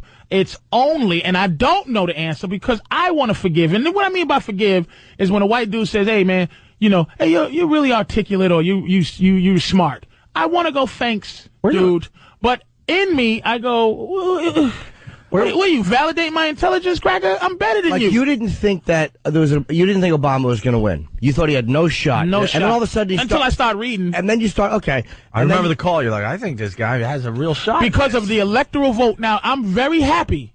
He won the popular. Yes. Because if he didn't win the popular and he won the electorate, like I said, white people, when the answers, you think you got the answers, we'll change the questions. They would have changed the electoral vote. But that didn't happen. What happened was he got the majority. He got a good majority of the vote. Thank God. But he did. And he got the electoral. It was a completely legitimate. It was it was a pretty overwhelming compared to where the last elections have gone. McCain even said in his concession, he said, and the country has spoken, they've spoken clearly. I mean, it was a beating. That is what, see, how I felt at McCain, watching McCain's acceptance speech. He was great. I mean, concession speech. McCain was great with that. How I felt was what it'll take for me to forget is like to see somebody that a white guy, old white man, just something about him just felt like he wanted to go, I'm sorry. It looked like he wanted to go, look, man, I knew he was better going in. I would have voted for him if I didn't have to go through this nonsense of being Mr. Old White Man. This guy is better. And you know it, and I know it. Boo! But that's typical politics. Like, that wasn't a typical political speech. No. But the booing, they always do that. Oh, yeah. They don't always boo. When you mention the opponent in the concession speech, what? No, they always. Every concession speech. It's always the guy like, everyone. My opponent ran a better campaign. Boo! Go back in history. Everyone, dude. Every time we elect a new president, I'm going to go with you guys on this. This is what I'm saying to bring it to what I want to feel. I don't want to feel like they booed the black guy racially. They didn't boo the black guy. But do you understand? They were booing They were booing that their guy they worked so hard for is not going to be the president. And they believe in him and his policy. I'm telling you. All right, that's what you say. Every election. Your paranoia, I don't understand. It's paranoia. You dismiss it as paranoia. Fair enough. Hold on. That bullying There's a saying. Just because I'm paranoid don't mean somebody ain't trying to kill me. You're right, but that Patrice, let me tell you something. You're paranoia, and I don't understand because I don't live your life. I so don't see it that way. Don't see it that way. But do you understand? You see it that way, and I don't, and I see it differently. That's why I want to see it differently. That's my whole thing. To me, it was so obvious they were booing because their man did not win. They booed McCain when Obama mentioned him. They do that. This country, let me stop saying white. No, forget what black and white. This country dismisses black people's feelings as paranoia. But just because white people dismiss black people's feelings as paranoia, find out if it doesn't mean that they never are. The same thing I do. It doesn't mean that they never are. They boo every concession speech. Right. Everyone. Hold on. Let me jump in. They boo the other guy. You're 100% right by me saying you're paranoid by saying that. You're 100% right. I said it the wrong way, but I'm just saying, like, I saw it one way, you saw it another way.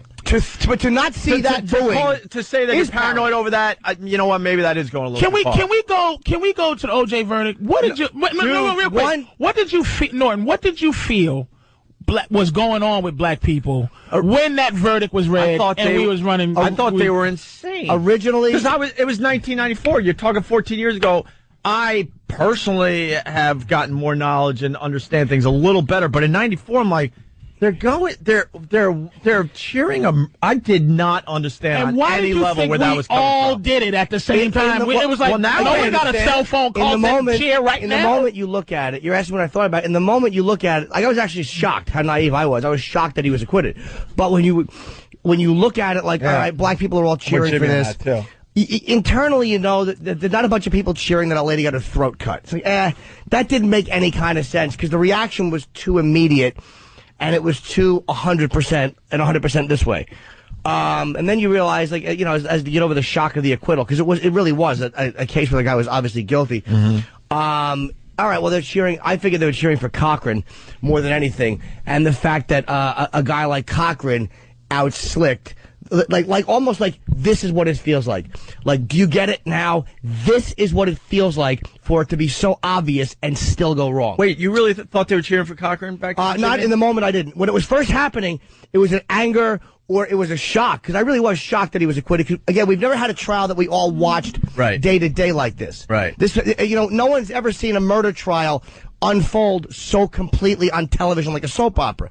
So we all kind of knew what happened. And then for it to go the other way, I wasn't thinking like, well, racially. And then as time went on, I was like, that's you know what it what? was. I was and so Norton, confused. you're 100% right. You're 100% right. I was so confused by that. I was like, what? It made me try to get more knowledge. Because I was like, I didn't understand it in the slightest why they were cheering. Did not understand it. What you guys, now, education makes you able to think and be logical. Sometimes reading doesn't help you be logical. I don't like people who read. Like, some people think because they read something and they recite what they read back to you that makes them wonderfully intelligent. Right. I like people who think.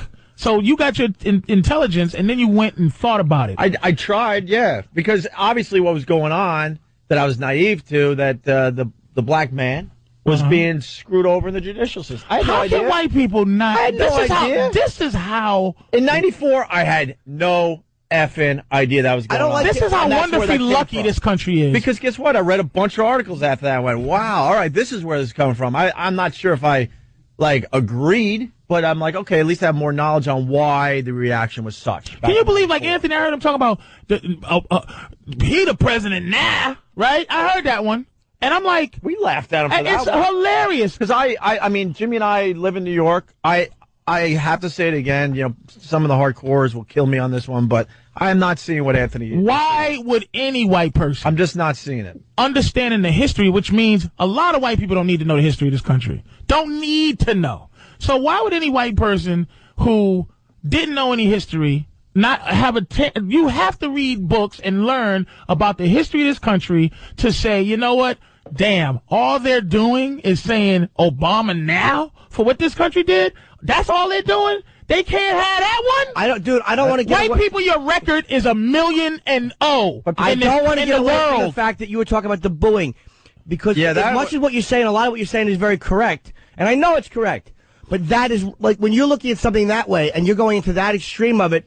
You are looking at it wrong. And exactly, but I'm admitting it, Norton. I want to be see, there's been enough black mayors who've done some really ridiculous things. Kwame, the one in Newark, Sharp James, Marion Barry smoking crack. There's been some black mayors who've done enough things to where if a white mayor's running against a black guy, I go, hey. It just has to be enough black people doing enough things for me to give white people the benefit of the doubt. Well, and it's hard to do. Well, that's what I was saying the other day. We were talking about this, and the bottom line is presidential elections are once every 4 years. It's going to be a historical view. It's not going to happen in any lifetime. Yeah, say 200 years from now when they look at a 100-year block of time. We have 25 more elections after this Obama election. Let's just say of the 25 elected presidents, 6 are black, 19 are white. Well, let's be. Or 5 and 20, however you want to look at it. What, 5 out of 20 will be black presidents? Let's say over the next 100 years. Hell no. Here's what 100 years is going to be. One of these things is not like the other. In 100 years, you're wrong. There's going to be a Jewish. Of course there will be. A Jewish president? In 100 years, the way the global economy is all becoming one. This world hating Jews. They hate Jews for 10,000 years. I understand that, but look at the high level guys like Bloomberg and guys like Lieberman. I'm telling you, it's going to happen. And once it happens once, like you said, it's not as big a deal anymore. In 100 years, will they look back and say that there were 4 or 5 black presidents in a 100-year period from this point? No. Absolutely. Absolutely. You think there'll be 5 presidents in 5 black presidents in 100 years? Out of 25 elections? Are you out your mind, Norton? Why not? Why not? Patrice? It's not going to happen. Why not? If Obama is a good president, and it just becomes, would you have thought that way? There was going to be X amount of black mayors, or X amount of, like you said, the first one, X amount of black players, or X amount of black anything. Once it happens once, like you said, the first one's symbolic. Yeah, then it just becomes something that is a part of the country. All right, fair enough. I wish I could be a vampire to know. I really wish. But that's not even being that positive. Saying 5 elections, or you want to go 4 out of the next 100 years. I think the possibility is right there, man. It's not a crazy thought, Patrice. At all. Dude, this is again, I'm going to say to you guys, this is why I exhume you from responsibility. I really want to feel that way. I can think that way, and I can agree with logic, but I'm in the middle of being a reasonable, logical person and feeling how I feel. All right. And I'm telling you how you feel. He says 5 presidents in the next 100 years will be black. How many do you think? None. We're going to go 100 years without another black president? I'm going to tell you why, because here's my theory on what the racial problem is going to be. This is what my problem is with this. One, I'm telling you, there's an internal healing that has to happen. There has to be some internal stoppage to this. External things, it doesn't. See, here's the thing. I don't think, like, sports is different. Sports, you go, hey, man, that N-word can run fast, and we need somebody who can run fast on the team. Hey, man, this, that, and the third. But in terms of, okay, this black man is the best to run this country right now, that would have to say that internally that this country will change in 100 years. I don't think it to be so. You also didn't think Obama was going to win. No, not until the day before. And now that he has won, you're still finding reasons as to why it's like. Do you understand? I have to stop you every time there's an arrogant white statement, and I'm not. Let me finish this. Without maliciousness, that is an arrogant statement that I'm still finding reasons you are dismissing. No, I'm not. You're jumping on the first part of the sentence I used, meaning you're still finding reasons as to why it's all negative. And to you really do that, Patrice. You rigged the game in your own mind, Patrice. You rigged the game in your own mind. Well, first, the guy's not going to win. He can't win. Right. And then he wins, and you have no change of thought whatsoever. It's almost like, okay, but at least that's not an arrogant statement. You know what made me think he had a chance to win? Is the last-ditch effort. Barack Hussein Obama running for president. Right. Black dude. Father left his home. Right. Smoked, did coke, the whole thing.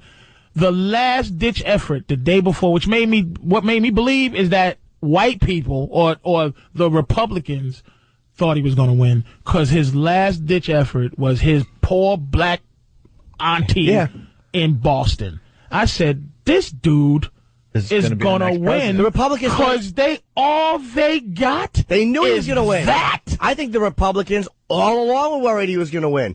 I think that's why they put a 72-year-old guy instead of one of the young future of the Republican parties against him. I think they knew he was virtually. They didn't want to lower someone's stock.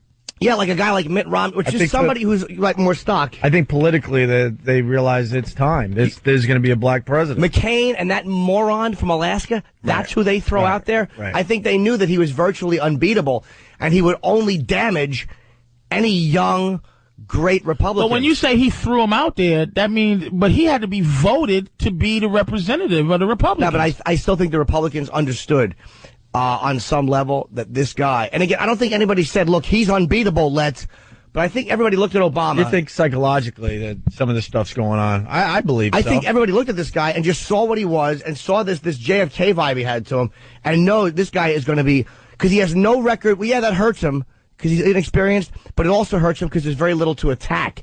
Like, if you're going to run one of your young, really hot Republicans, give them 4 years, and then at least you have a record you can go after. There's no record. All you're going after now is Obama as this iconic figure, which he was before he... And I think they intuitively understood that. I really do. He seemed like an unbeatable guy. Look, these phones are they're just chomping. And we got to get a break. We just can't get to them, which is... We'll try after the break. You all right? What? You all right? What'd you call me? I said you all right? Oh, I thought he called me. Oh, my bad. No, it's just what everybody's... crazy? It's only what everybody's thinking. I'm messing with you. I'm still a comedian. I would never do it to your face. What's wrong with you? What do you think? I'm stupid? I might be naive about black culture, but I know when to say it and when not to. I was ready to call him Patrice the mind reader. Opie and Anthony. For the record, I invited Patrice to my wedding, so... I should be arriving about 3:30. I'm going to give you your own table, though. I might give you a table with my Uncle Tom. Oh, Jesus. I really do have an Uncle Tom, so... I'm getting a new tent just to drive into Philly that day. Nice. You know the thing is, Opie and Anthony, by the way, Jim Norton. Discussion. Yeah. And so people don't understand how many black people and white people get along, like in Las Vegas. Like, there's a comedy festival, right? I happen to be doing a show. Jimmy, not now! What? It's important. It's about race. Next Friday at 7 o'clock, I'm doing the comedy festival, Caesar's Palace. It's not about that or my AC dates in January. You want to go see me in Atlantic City? Go ahead! But it's about racial healing, and that's what I'm trying to talk about. Not me. Oh, my God. The phones are lit. So... I think Patrice is hoping for something that just obviously isn't going to happen in your lifetime. Not from white people. Because we were talking about it during the break, but... nothing you can do. Just stay what you are, white We've come folks. a long way. Remember I told you about Geraldo and what they would have? That's what I wanted to say and I forgot. Yeah. It's like we all realize that there's race and racial problems and racial issues in this country, but the only people who ever say and admit that they have racial feelings is black people. I can't find an intelligent white person who admits to being racist. I agree. So when I watch Geraldo, it would always be, remember back in the day Geraldo had his show, it would always be a frothing at the mouth cracker versus Dr. Leroy Smith, the head of psychology at Negro University, discussing race with a guy that goes, you know what? You know why we're better than you? Because you get sickle cell anemia. And we don't. Not just a smart white guy who is like, yeah, a regular person who will go, yeah, black people, I agree with you, yet you annoy me sometimes. Yeah, I agree. Just admit there's no gray area white person where it's like, it's either you're a crazed lunatic or I don't see color. I couldn't agree more. Yes. I couldn't agree more. It sickens me. Liars. That's what the problem is. Black people got over it quite well. We're getting over it despite everything. We're doing quite fine. Let me ask you something, Patrice. You got two Obama supporters in studio today. All right. Why do you think we support Obama? I don't know. Tell me. No, but he's asking your opinion. Why do I think you support Obama? Because you're rational and you're... And education. Because I feel guilty. No, I don't think you feel guilty. You know why? Again, we're talking. It's just like the money we might make in this business when you explain it to somebody who works hard. And if you complain and go, oh, man, I made this much last week, and you complain, the average square is going to go, I'll kill you if you complain about that kind of money. But it's the same thing with what we do.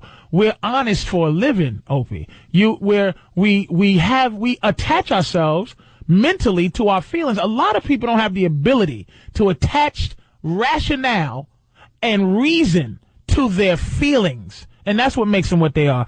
I'm trying to be logical along with how I feel. That's how I'm able to function. If I was only emotional, there'd be problems. Real problems. But worse problems than I have now. So why I think you and Norton did is because you try to live as honest as you can. And so for you to lie about how you might feel about Obama means you'll lie about anything, and your whole stilo is not to lie. But look at what you do for a living every day for 5 hours. You're trying to be honest about things. So you're not setting yourself up to be a hypocrite, and you're not political. That's why I think you two voted for him. And I'm not saying that every other white person voted for him for something different, but I'm saying when you're not... I didn't vote, by the way, just for the record. You didn't? No, I didn't.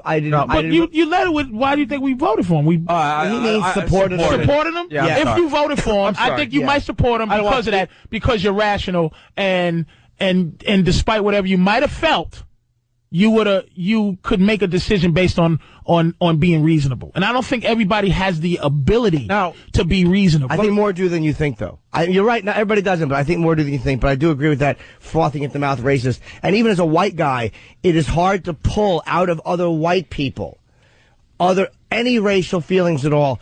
And I know racial's the good word. See, every time you hear race with white people, they think it's racist. Racial. But racial exists. Having racial fears is okay. With everybody. It happens. But yeah, but a lot of white people don't admit it. Not many people. You're right. White people don't admit it. No. And I see it on stage by their, and it makes me nuts. Whenever you mention racial fear or racial discomfort, because everybody has moments of it, they interpret it as I'm a racist if I admit that. And what you just said is what I'm talking about with this election is a bunch of people who can go, you don't, I'm voting. We got to come up with a different word because racial's too close to racist, and that's why probably. Yeah, dude, I'm. But you voted for Obama because he's black. You pretty much admitted that on the show. I didn't vote either, but yeah. If I went on stage, because I just want to see it. If you went on stage, Patrice, as a black comic in front of a white audience, you'll tell white people they annoy you, and they'll laugh. And if I went on and said, black people annoy me sometimes, white people would be very uncomfortable. Black people would probably be much more. And here's why I set myself up to try to not be a hypocrite, because I used to have arguments with white comics all the time, and I used to go, look, I try to approach it without it being taking advantage of white guilt. Right. I try to make it real and try to make myself a villain sometime. And you see me perform, Norton. I try to make myself a villain so that I'm not endearing, so that when I say it, that white people can be upset. Rousing success. Yeah, right on. Exactly. That's what I'm saying. By the way, for the record, because Anthony's not here, when you ask him why McCain, he would say because, he believes in McCain's policies over Obama. Of course. I'll say, but there's one. I'm just saying. Ant is valid when he talks about. And he could back it up because he starts spewing some stuff. The NRA, he's a big NRA guy. And look, Obama's tax policy, it's like, it is a big thing, though. He wouldn't be this animalistic. Probably not, right. If it was a white guy that won. But he'd be closer to this animalistic I guarantee. than you think. How long you guys been working together? 14. 8 years for me. 14 years. Yeah, we started with the OJ thing. Clinton was in office for 6 years. Mm-hmm. 8 years. 8. No, 6 years at that time, meaning 6 more years Clinton was in office during that time. Was he ever out of his mind like he is now, and there's a Democratic president? We didn't really. He didn't make the money back then either. We've grown over the years. We didn't talk politics back in '94. But now his growth is based on saying uppity N-words that he's goofy enough to think that black people. Here's the thing. In all fairness, don't you think we just give a black dude who doesn't know any better, give him that? In all fairness, like Ant's not here.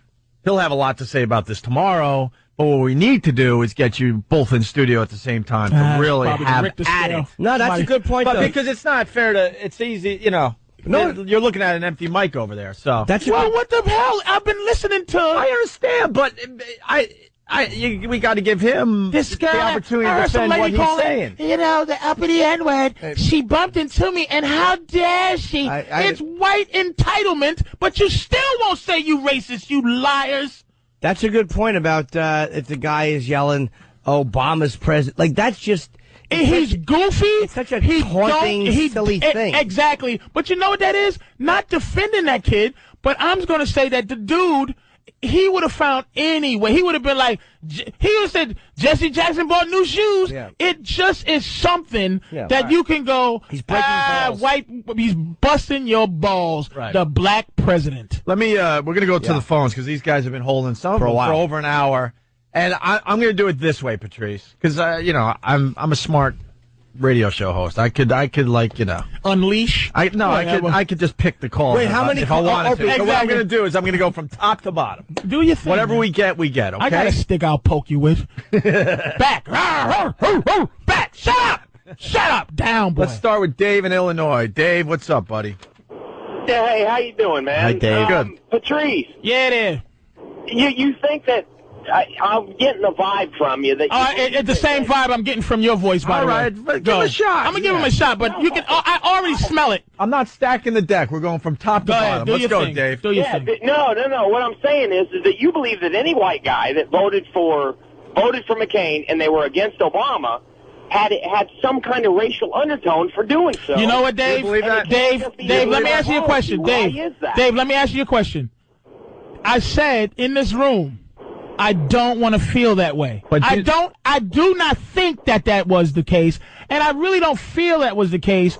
But for the most part, I'm generalizing you, Dave. I am grouping you in with all of you. That's not fair. Oh, is it not, Mr. White Man? Do you hear yourself? You know what? Do you hear white people? All right. Do you hear fairness? But that's It's not fair. It's not easily 9 out. fair. But Patrice, easily 9 out of 10 guys would say exactly what Dave just said. Easily. Yeah. Because we don't. His name is Dave. He's not Uncle Sam. He's Dave. He's just a guy from Illinois. 9 out of 10 Do you would say get that. what I'm saying? How dare fairness be a part of white people's speech? So what's not fair as far as you're concerned, Patrice? Because when you say the same statement when it comes to stuff. Here's the what I mean about it's not fair. Mm-hmm. He's saying that my generalizing of white people is not fair. He's right. But it's not fair. That's what I'm. But like, here's the thing, and I've always said this on the news, and it's a gameplay. It's hilarious to me. Is that when they go, 3 black men robbed a Walmart and shot and raped everybody. They rarely say black man. But when a black guy does something, it is held over all of our heads. Even though it may not count against, but the country makes it feel like all black, we got to defend ourselves. But when let's say Gary, the Green River Killer, you probably know his name, Norton. I forgot his name, but the Green River Killer in Seattle killed 50 hookers. Right. Ultimately, one guy killing 50 people of the same thing. We should be looking at that person as, oh boy, it's more likely that this is, or John Wayne Gacy. If I'm a young white dude, I should be looking at any chubby white guy and go, he might choke me and put me in a cubbyhole in his house. But so why don't one you? Black dude, why don't you? This is what I'm saying. It's all one black dude does something. We all have to go to the defense. I'm tired of defending black criminals. I don't want to. But it's ultimately it comes out to be a racial charge with white people. They can't just make it not racial. But don't forget. Why should we not? Hold on. Give us a little serial killer example. Don't forget John Muhammad and the other guy, the snipers. The snipers. Most people are not looking at black people like potential snipers. Not when at it comes, all. Not at all. Or it's still not. You know why? Because that's not really. Timothy Spencer's another is a serial killer, black serial killer. He raped and killed white women. What about that bad boy in Atlanta? No, what I'm saying is serial killers are a weird one, man. Like when you look at someone who's doing such an anomaly, a guy that rapes and commits a murder is connectable to people, but a serial killer. How about mass office killers? Okay, that's a better example. I should be looking at most white dudes. I should be looking at what you do mentally to E-Rock. I should always come in here and be like, oh boy, E-Rock could snap today and shoot us all. I could feel that way. That whole thing, by the way, is turning around. He's becoming one of ours. One of us, finally. One of ours, please. One of us. I'm saying the anger, when he said it's not fair, this is what I mean, the detachment, the arrogance of white people for him to say to me, because I grouped you in and generalized you, it ain't fair. But I don't think you that's... out your skull? I think you're misinterpreting that as arrogance, man. I don't think he's being arrogant. I think he really is looking at it It's not malicious. That's what, when I cut you off before, when you said something, and you said, let me finish, I didn't get to the... It's because there's a maliciousness that I don't...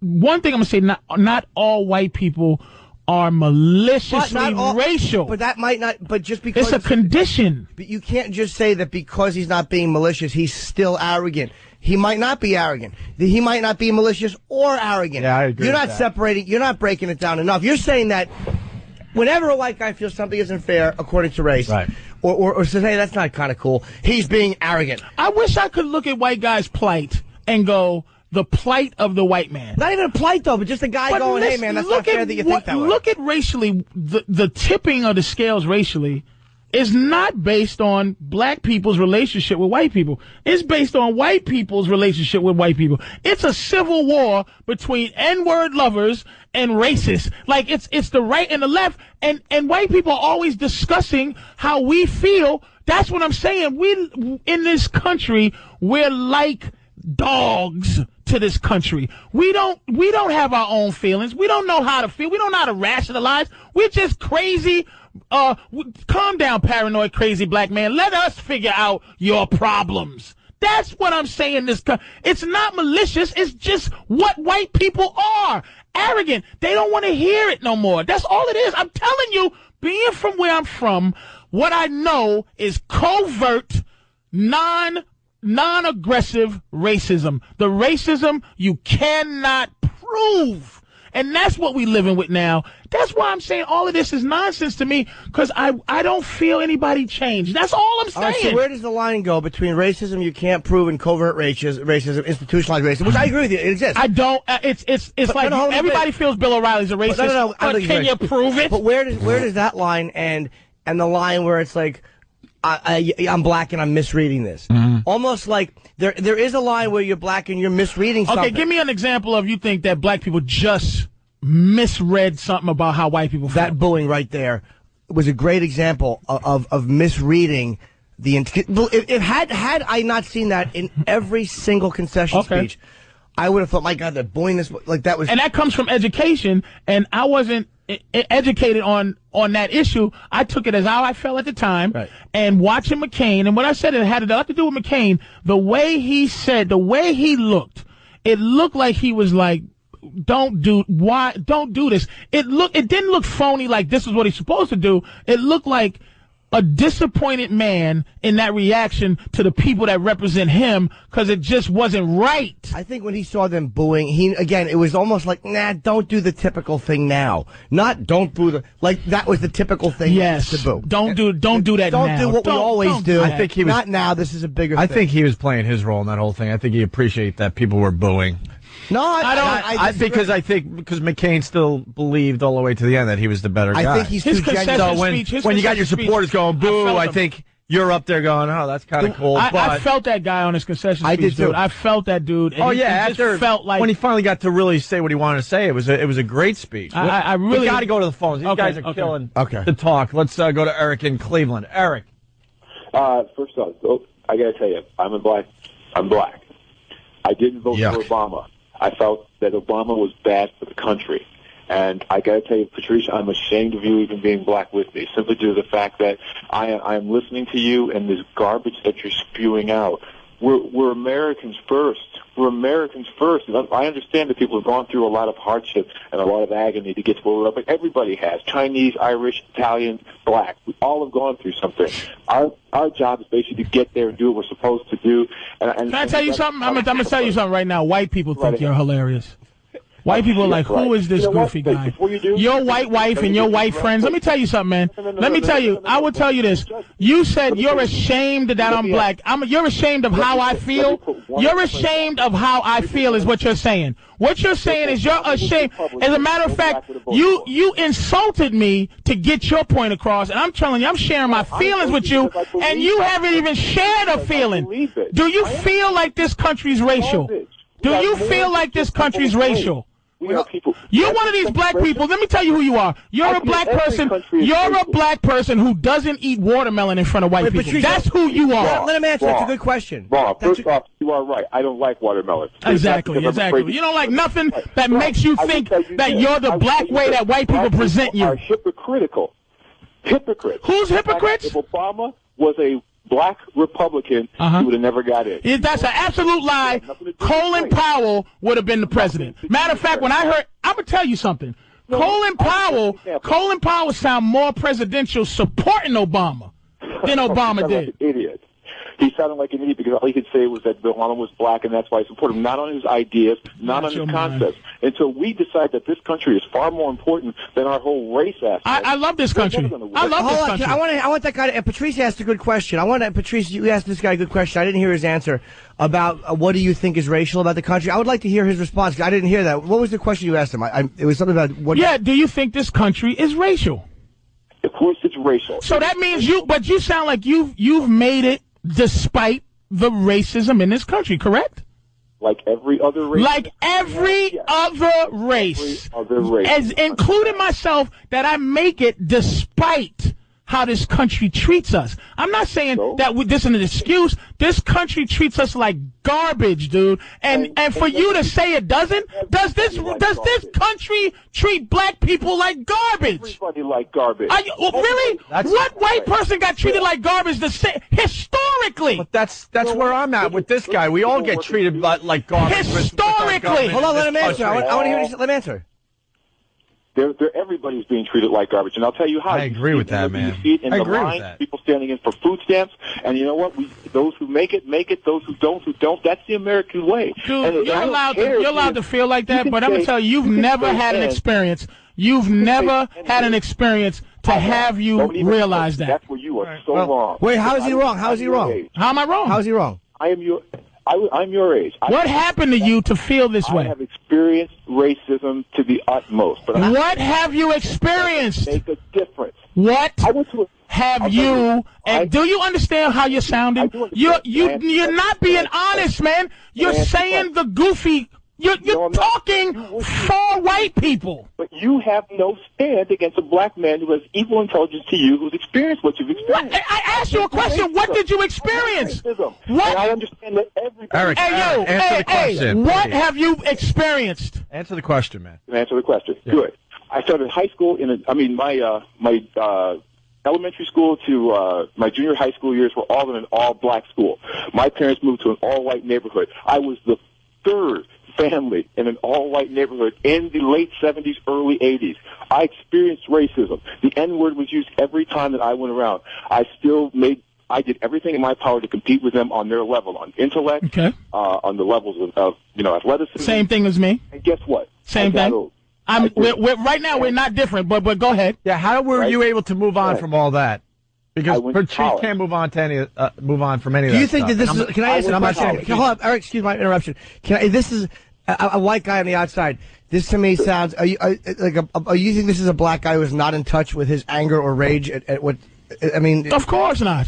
And I don't even use the word sell out this and sell out that. But this guy's been called that, and here's the thing, I relate to this guy on a level where I understand being an intelligent black man, you get a moniker of being a sellout. But you don't like black people. Wrong.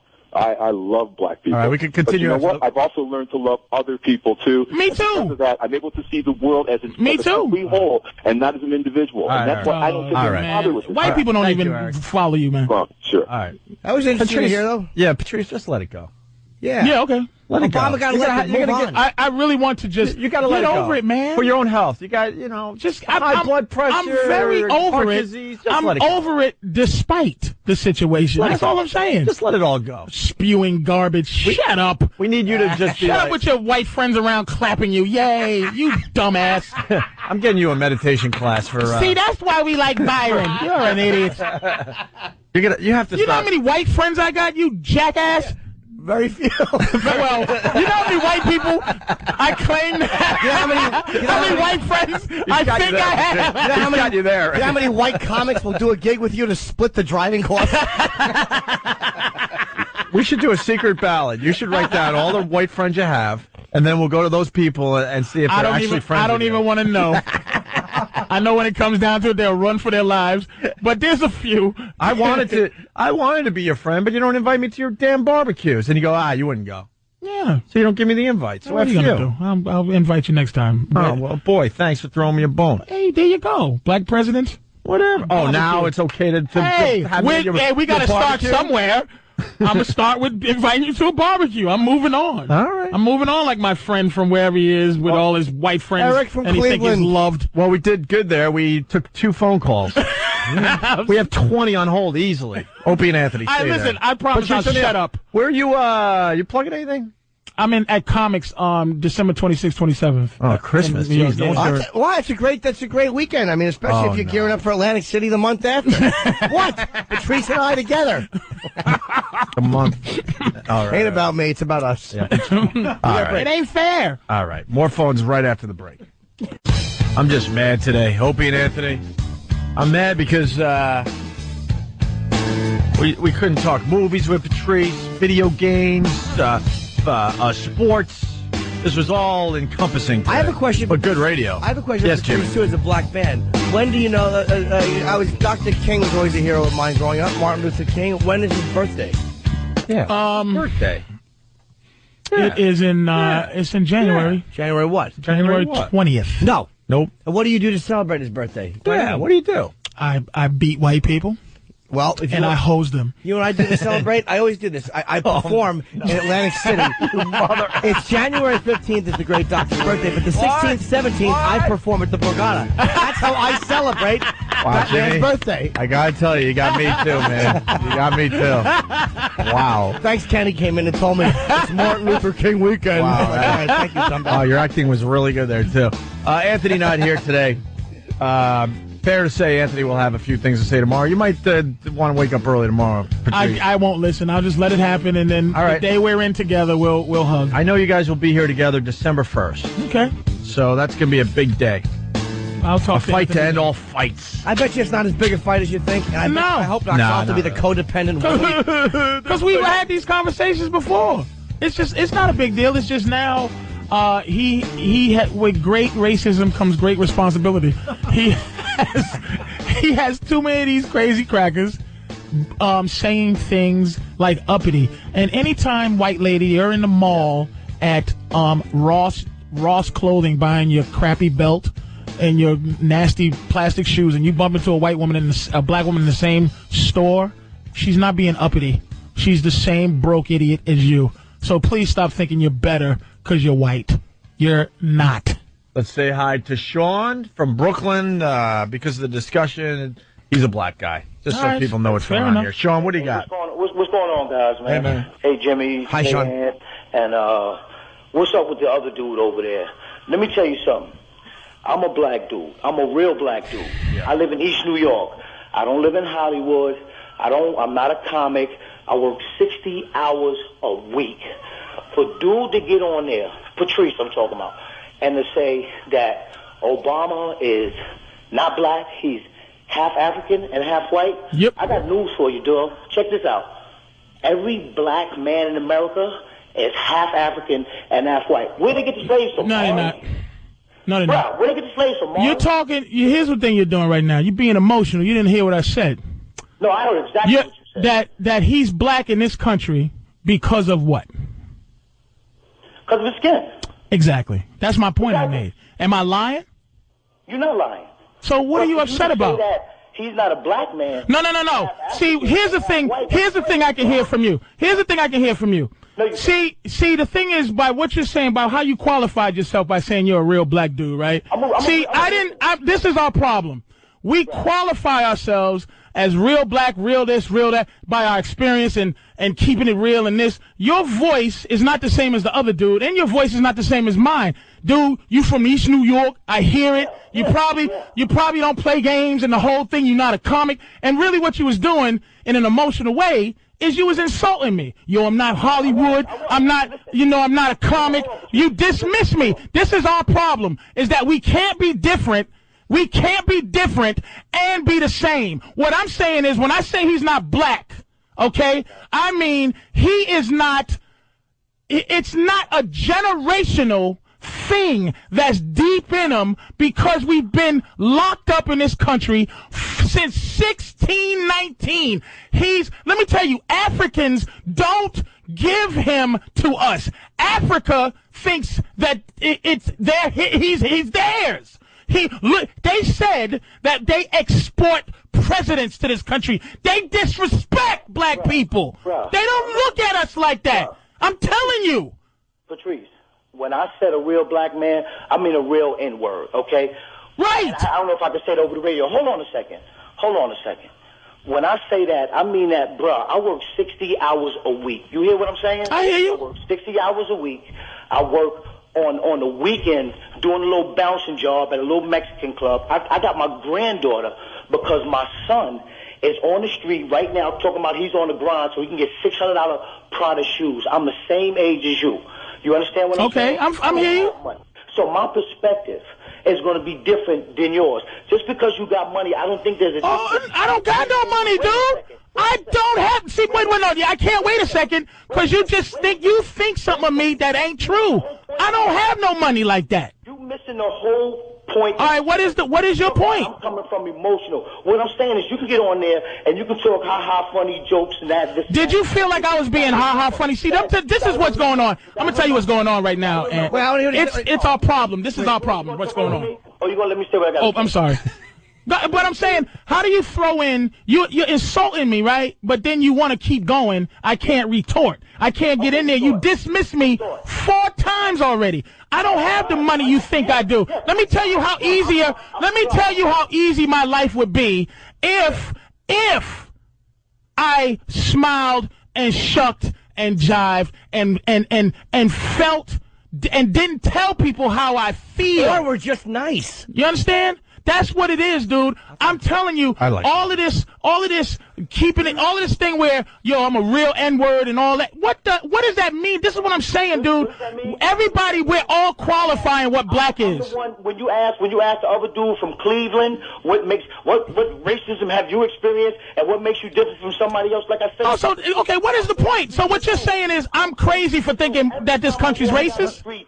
I fit the profile, so don't ask me about what kind of So what is your beef with me? I don't think he was. Hold on. I don't think Patrice. I don't think that guy was dismissing you. I think he was just like saying, "I'm not these other things that you've mentioned before you." Fair enough. But what is your beef with me? What am I saying that ain't right to you?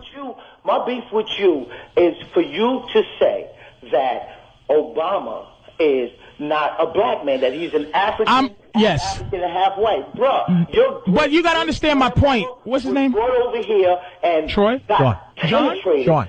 Listen to him. And therefore, that's where you come in. No, Sean. No, listen to me, Sean. Let me try to say what I meant by that.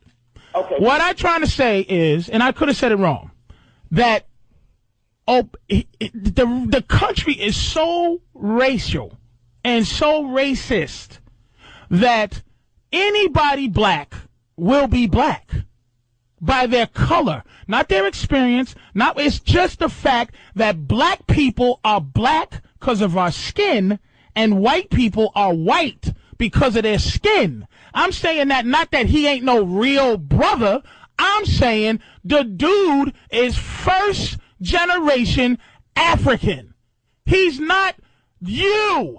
And I'm not saying that that's a bad thing. I'm saying that he's black because that's how racial the country is that they qualify us just by skin. That's my point. Okay, all right. So I'm sorry for dissing you 4 times, but let me say one thing to you. If you've seen Obama, and you don't know he's Obama from a hole in the wall. Right. And you just happen to see him on the street. You couldn't look at him and say, he's first generation African. He's black, exactly. Right. There you go, because of his color, exactly. But you don't see white people as Irish. You can through ethnicity tell. I don't see anybody as anything. I just see him as a dude. Yeah. You know what I'm saying? Like I said, I'm a real N-word, but I work with white people. Because you have white friends. I work with everybody. But we're not talking about your friends, Sean. We're talking about the country. I have white friends. There's white people I truly love as people, and they're my friends. And you probably have white guys because you work so hard that, dude, you have a beer with them, you probably fought with them, and you love them. But we're talking about the country, man. You feel how you feel because of the country. Right. But see, what you have to understand is, in order for us to be able, and Anthony was asking about a solution, and I'm going to give you the solution. In order for us to be able to move on to the next level where race relations and racism and racistness, whatever buzzwords everybody want to put on it, is going to get better, and I'm saying we now because I'm including you, now I'm embracing you.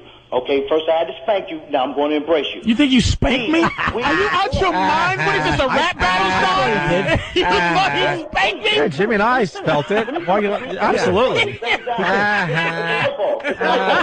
Now, Sean, you knocked him around a little bit, now make him feel better. That's right. We all felt it. I love when they infight. We as black people, you're stupid. We as black people first have to. Got Lesnar talking at Couture right now. We have to embrace each other. You understand what I'm saying? All right, Sean. We have to be able to get past the barriers of just because you got a little bit of chips and I ain't got no chips. Yep, exactly. You funny, ha-ha, or whatever. Yep. Again, with the you got chips. He's right. What is it talk? Do you see where it's going? This is why we can't Couldn't win. agree more, Sean. That's right, That's what Sean. he's got. Patrice has some chips. And he is slightly uppity, but I like the fact that Sean smacked him around. Yeah. Patrice, comment? Patrice, comment? On what? On what Sean said? I already commented. Where are you, Patrice? Is that your mic today? Yeah. All right, cool. Opie and Anthony. Anthony, for the people that are just tuning in, did not make it today. His mama and his stepfather, Sal, celebrated 25 years of where are you, Jimmy? There's Jimmy. That would be a sin if I wasn't on. They had their 25th anniversary, wedding anniversary thing that they did yesterday, and Aunt called around 7:15, and I thought my pal was calling just to say hi. I'm like, oh, Aunt wants to just talk about the football games. I'm not stupid. I knew something was up. Hey, can fucking stupid Eatman call me back? I called him 2 days in a row and didn't hear. I understand he's a busy guy, but it's like, how about a minute call back? What's up? I'm trying to talk to him about something. He hasn't gotten back to me. It was irritating. Who's eating? Yeah, Eatman, our radio agent. Yeah. Are you using this to get him to call you back? Because he doesn't listen to the show. Every once in a while Oh, he does. no. You know, this is way above his head. Yeah, no, I wouldn't expect him to listen. This shit's way above his head. He doesn't understand. No, he has no idea what's going on. Nah. All right. Unfortunately, you know, a lot of people called in. I just gotta say this: the two companies. I've been yelling and screaming about this for a while now, well over a year, maybe 2 years. They got to learn how to work together because both sides are now insisting that we leave at a certain time over there, and this is where it hurts the show. We had the phones lit with some passion and some anger and some thought and some just a little of everything. And we're like, oh, my God, it would be so obvious if these two companies worked together. We would just sit here and take advantage of the fact that we have some great phone calls coming in. We come in to XM, Sirius, whatever the fuck it's called today, and look, no phones yet because now we have to rev up the engine and get it going again. They'll call. It's just so fucking frustrating. It is, but this is where it hurts us. They'll never work together. The Opie and Anthony show. They'll never work together. It's too bad. It does stink. Because they're hurting the bottom line. And I can't believe that I'm sitting here and I don't know why I just have an erection. For no reason at all. Cialis? No, just a rod. You know what remember the word plethysmograph? No. Plethysmograph was when talking about you and your dick just hard for no reason. Yeah. If Kobe Bryant had been found guilty and gone to jail for the rape thing in Colorado, he would, as a part of his probation, he would have had to get hooked up to a plethysmograph. Oh, yeah. And what that does is they show you things and do It's how they get pedophiles. It measures your arousal for different things. So if they hooked Norton up and showed him a picture of whatever and his dick got hard, it would be grounds with the plethysmograph to say this guy is a pedophile, or what have you. Really? That stands up in court? The convicted pedophiles, not just for your personal taste, but for convicted kid touchers to see if they are rehabilitated. Because if they have a very high recidivism rate, they will hook your dick up to that. And if it's still jumping around, that's why a lot of them go with chemical castration. But you think what you think. How are you going to stop getting Well, Norton's it's a condition of parole. But how would you ever cure a pedophile in that? You can't. That's why if you they get should excited never get by out. kids, I think you're going to always be excited by kids. How do they get that out of your system? I don't know. I mean, I don't know what their therapeutic process is. I think it should just be a fucking hammer to the temple. Like Clockwork Orange. Sure. Yeah, they should have pictures of kids getting fucked with vomit-inducing drugs. That sounds insane. Hey, we could talk about the Obama, the black-white thing again, but I was talking to Stunt Brain when we were trying to figure out who would, be a good fill-in because we knew Ant wasn't going to be here today, and I said Patrice. I mean, I always say Patrice first because you just bring, you bring a lot to the show. Discord and unhappiness. But I was having a discussion with Kenny on the way over, though. I mean, even the people that aren't agreeing with Patrice and all that, they're not turning the dial. So there are people out there that will listen to a show because they don't agree with stuff. Yeah. And I don't even know where it falls, what percentage agreed and disagreed. 90-10. You really think?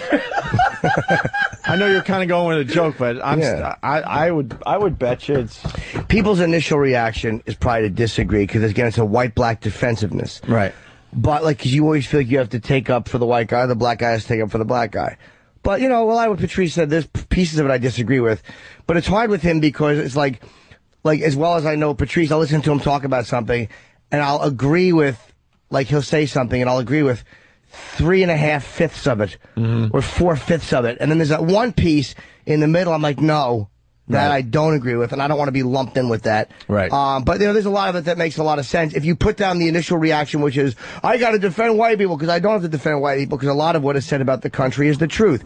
Carlin, who, you know, I mean, look, one of his best bits was he was talking about American bullshit and how the country was founded on just one steaming pile of red, white, and blue all-American bullshit, and he just destroys the way the country was founded. And what am I going to do, like, not love Carlin? He was right! Where's that bit? I got to listen to that. It's off You Are All Diseased, and it's about how it was founded by slave owners. That's one of the HBO specials, right? But the way Danny, do we have that bit where it's called American Bullshit? Is Carlin Pryor 1 and 2 for you? It's Pryor Carlin. No, I mean not in that order. Yes, without a doubt. Is Pryor 1 and then Carlin 2? Yes, because Carlin. Why that's the same for me, and why is that for you? Because Pryor moved me more than Carlin did. Pryor moved me in a Carlin's genius.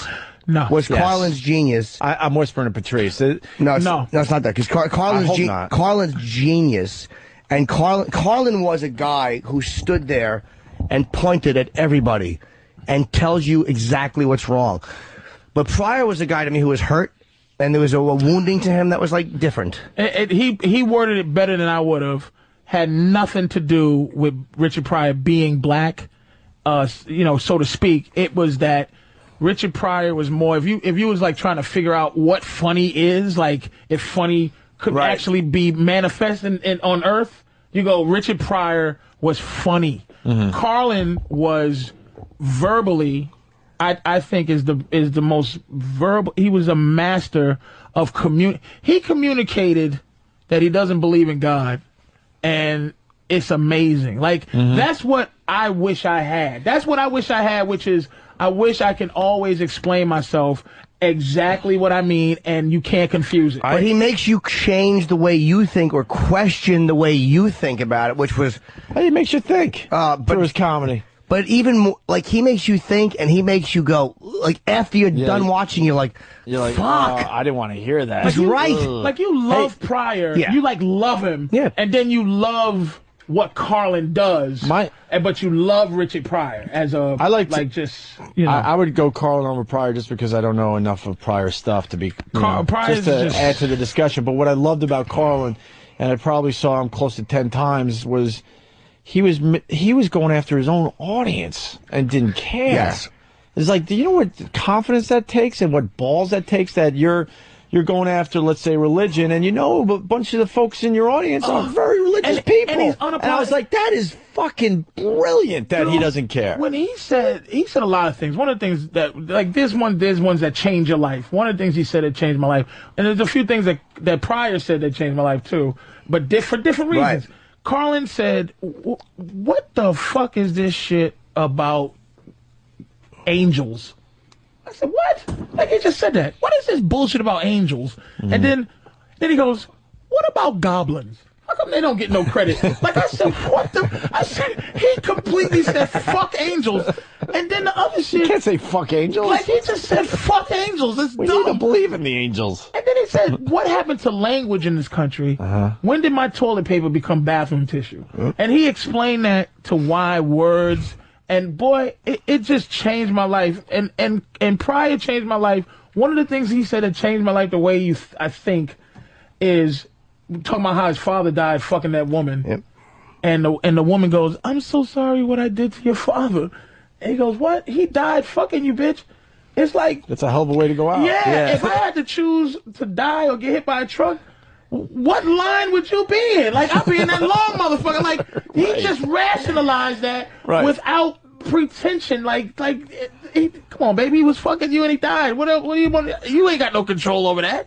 Pryor's thing was, like, what he was saying was funny, And he was saying it in a really funny way. I mean, he was just a purely funny dude. Like, not that Carlin isn't, though, because Carlin also is a very silly... He understands how to deliver really heavy shit, like, and be silly. Okay, like, he knows when to all of a sudden, like, let the air out of the balloon. That was Carlin's brilliance, too. Is like, he understands. He's basically telling an audience of people who believe in God, and he's being serious. He's going, I tried, folks. I really tried to believe in God. And the way he attacks America, he's not being cute. He's fucking telling you this is the real deal, and this is how I feel. How long's that been? And what do white people American think? bullshit is not that long. What do white people think? What do white people think when they hear a dude like Carlin? Because there's not many who just completely trash the idea of this country. You know what I'm saying? What do they think when a white guy is saying things that a black guy is, I guess, supposed to be saying? I think with Carlin he's earned so much respect. I think people watch him and they understand. Do they think he's liberal? Well, he is. He was more. I'm saying, is that what people dismiss him as? Oh, he's just. I don't think they would dismiss him. No, they never did. That was the brilliance of Carlin. You couldn't just say, he's a liberal. I think because he would attack liberals too, and he would attack their ideology and their phoniness. I think when Carlin attacked something, even if you didn't agree with it, and I shouldn't speak for other people, but I think you knew that at least he was being very genuine. You never felt like you had a guy trying to bullshit you or trying to be fucking better than you. You felt like you had a guy who was telling you the truth as he saw it. You didn't feel like you had an agenda? No, he was just because he would attack liberals. Right. He would give you all this liberal, like, left-leaning stuff, and then he would attack feminism's phoniness. He would attack the phoniness of guilty white liberal language. He was a guy who was, he always felt like Carlin was seeking the truth and was this is how it is, motherfucker. I loved them, man. Carlin Pryor, one and two. Pryor. Who's three? Because you always hear... It's up for debate. That's what I'm saying. Anybody you want to put in there... That's what I'm saying. It's always... either argue or... For me, it's Woody. Every comedian would put Pryor, Carlin 1, 2 spot. Not every, but most. Who's three? What name will come up the most? Number 3. Just in terms of longevity, and again, me and my girl had a conversation about the greatest singers of all time, and a lot of that's arbitrary in your own opinion, but we're going, okay, let's make up the top 5 comics of all time who you go, everybody has to go, okay, this is it, not your own opinion. I would have to say, not of my own opinion, you might have to put Cosby in there as 3. So it's Pryor, Carlin, Cosby. Cosby would be on a lot of people. I would put Chris Rock before I'd put Cosby on my person, way before. Chris, I like Chris a lot, man. I think ever hear Cosby stuff? That's fucking really he was great. Amazing. He was great. He was great. Got pretty hokey later in his career, but Cosby he was a storyteller. Dude, he was amazing. How about Red Fox is coming in? Nah, Red Fox was very funny. And that's personal, but you wouldn't put him in the top 5. Because he did jokes, whereas personally, he made you laugh. He was a funny dude, but Cosby was he was telling real life stories. He wasn't doing like exactly like your ass, which was funny to hear. But it was funny. I listened to Cosby do I think it was like a 25-minute bit on skiing. Who has 25 minutes on skiing? Cosby's and it was just my 3, by the way. Yeah, I'm just saying. Yeah, but a lot of people would put him up there. Together. Why not Lenny Bruce? Lenny Bruce wasn't funny. He was funny, but he wasn't funny like the top 5 are funny. Right. Lenny was just the guy who kicked the door open. I couldn't get past the whole Daddy-O shit. But back in those days, I when try he to did listen to Lenny Bruce over. He's not funny. What he is he's essential because he's important. Carlin and Pryor took what Lenny Bruce and Dick Gregory attempted, which is fighting through language, man. Language at the time you can get arrested and all that shit for language. And then Pryor and Carlin funnied up the opportunity. They took the opportunity that Lenny Bruce and Dick Gregory gave to be funny with it. I think Lenny was funny, but not number 3 funny. Dude. Like I watched some of his old stuff, and like he's sitting there and he's just kind of talking, and he does have that Daddy-O thing, which was again it was in an era of take my wife, please. So here was this guy having this weird, which he got all that from this guy Joe Ansis. And I was like, wasn't it the jazz culture? That whole Daddy-O exactly, thing? yeah, I think it was. Because he was working all those clubs, warming up for jazz musicians and strippers. And he was shitting on everybody. Oh, yeah. Like, Lenny was making, I was watching him do a clean set on TV. Rodney, to me, top 5? No. To me, Rodney does not make me laugh like he used to. Like, the more I listen to Rodney, I still admire him, and I still think he was very funny. But it's more guys, to me, Like Pryor and Carlin. You wouldn't put him in the not your. This is the top 5. That's not necessarily me. Present. Are we just doing comedians or political comedians? No, just comedians in general. Top 5 that people would say. You're right. Rodney might be up there. Cosby might be in the top 5. That's what I'm saying in terms of. Top 5, but that you can present as a worldwide top 5. Who's easily in my top 5, and it's unfortunate he died so young, but Bill Hicks was just fucking amazing. I never listened to him. Holy shit. Fucking do yourself a favor. Listen to Relentless. I don't want to know what he does. Not even a lot of the shit he talked good, about in Relentless is going on today. Just brilliant shit. Kinnison I would put up there. Kinnison, maybe. In mine, yeah. I don't think he would make everybody else's because he died young, but as mine... Kinnison was a funny fuck. I was a huge fan of Andy Kaufman just because how he fucked with the audience. Yeah. Just see, that's what I'm saying. The top 5 audience. Dudes, you're looking at 2 dudes who are socially relevant. Then after that, there's a drop-off of... Well, that's why I'm asking you, when I say number 3 in that genre, the George Carlin, Richard Pryor genre. And like you said, there's a massive drop-off, and it would... Chris Rock is the closest. He's the closest in terms of what he's trying to accomplish with his comedy. Yeah, is saying something and being funny at the same time. And I like saying something. And I like where Chris comes from a lot of times. Like a lot of times you don't see exactly where he's going to go with it. Like he's not giving you a 1 + 2 = 3. Like a lot of times Chris comes from a point of view that I'm surprised by. Like he had I don't remember what his bit on Michael Vick was. But I remember watching him do like a few minutes on Michael Vick, and I'm like, God damn it, that's a fucking great point of view. Like I didn't even agree with him, I don't remember. But I was like, that is a funny... But you could appreciate the place he was going. It was just great, and it was a fucking smart, funny idea that I remember just not agreeing with the point, but going, as a fucking comedian, that was brilliant. Yeah. Eddie Murphy, maybe, if he did more stand-up. Yeah, he stopped, but he stopped so many Eddie years Murphy ago. is at the top of, like I said, he's the best probably in terms of even Pryor, dude. Eddie's it's a shame. He more was famous than Pryor. Yeah, but it's a shame. He was well on his way to be like a Richard Pryor or like a George Carlin, and then he went into Hollywood. He only did 2 things, you know. And he never. But those 2 things were just amazing. Raw and Delirious. Delirious was amazing. But he never had Pryor or Carlin relevance. He was funny, and he was an amazing mimic. Yeah, he wasn't social. It was no social. Oh yeah, well yeah, it was more social than anything. You're all right. recycled Pryor, like everything, like even the Drunken Stepfather. Pryor did that, or the Amityville Horror was really The Exorcist. I mean, everything that Murphy did, Pryor had done. But it's a drop-off, dude. Pryor, Carlin. Yeah, I think we're in agreement. A third is an argument. Like, I don't even have a third. Dude, I mean, look. I mean, we're trying to do this, and on instant feedback, you get Seinfeld, Rickles, Smirnoff, obviously a joke, Mitch Hedberg, Bill Hicks. There's not one name going. There's not one name coming in more than any other, is what I'm saying. Right. It's all like. I mean, Hedberg is like, you can like most people wouldn't say he's in the top 5 just because it's not time to put him in yet. Yeah. You would have to wait a few years. He was funny, though. But Seinfeld, you couldn't... Top 5, you could argue Seinfeld could be in there. Yeah. Like, dude, for what it is. I appreciated Seinfeld because I was amazed that he could do what he was doing, getting huge laughs without being dirty. I was amazed by that. Brian Regan is fucking Brian Regan. As far as just out loud funny, he's right there. But you wouldn't say top 5 ever. Like no guys have ever made, like belly laughs. Pryor has made me belly laugh. Like, I mean, even as a comedian, he's made me belly laugh. And there was something, and it wasn't even always dirty. There was something he did, and it hit me as funny, where he was talking about how his father would fucking sit in the barber shop and then read the almanac and then wait for people to make a mistake. And it made me belly laugh at this picture he painted of this horse's ass of a stepfather just looking to correct people and be a dickhead. But it was just, and then wait for people. He told you all you needed to know about that guy. Yeah. When he said, my father would read the almanac and then wait for people to make a mistake. And you're like, God almighty, I know who that... You immediately understood this crotchety old fucking guy. And he did it. See, this is the difference between Pryor and Carlin. And why I put Pryor ahead. It's because Carlin would be able to make it up in his mind, and he would verbalize it, and he would create that thing and let you and dissect it.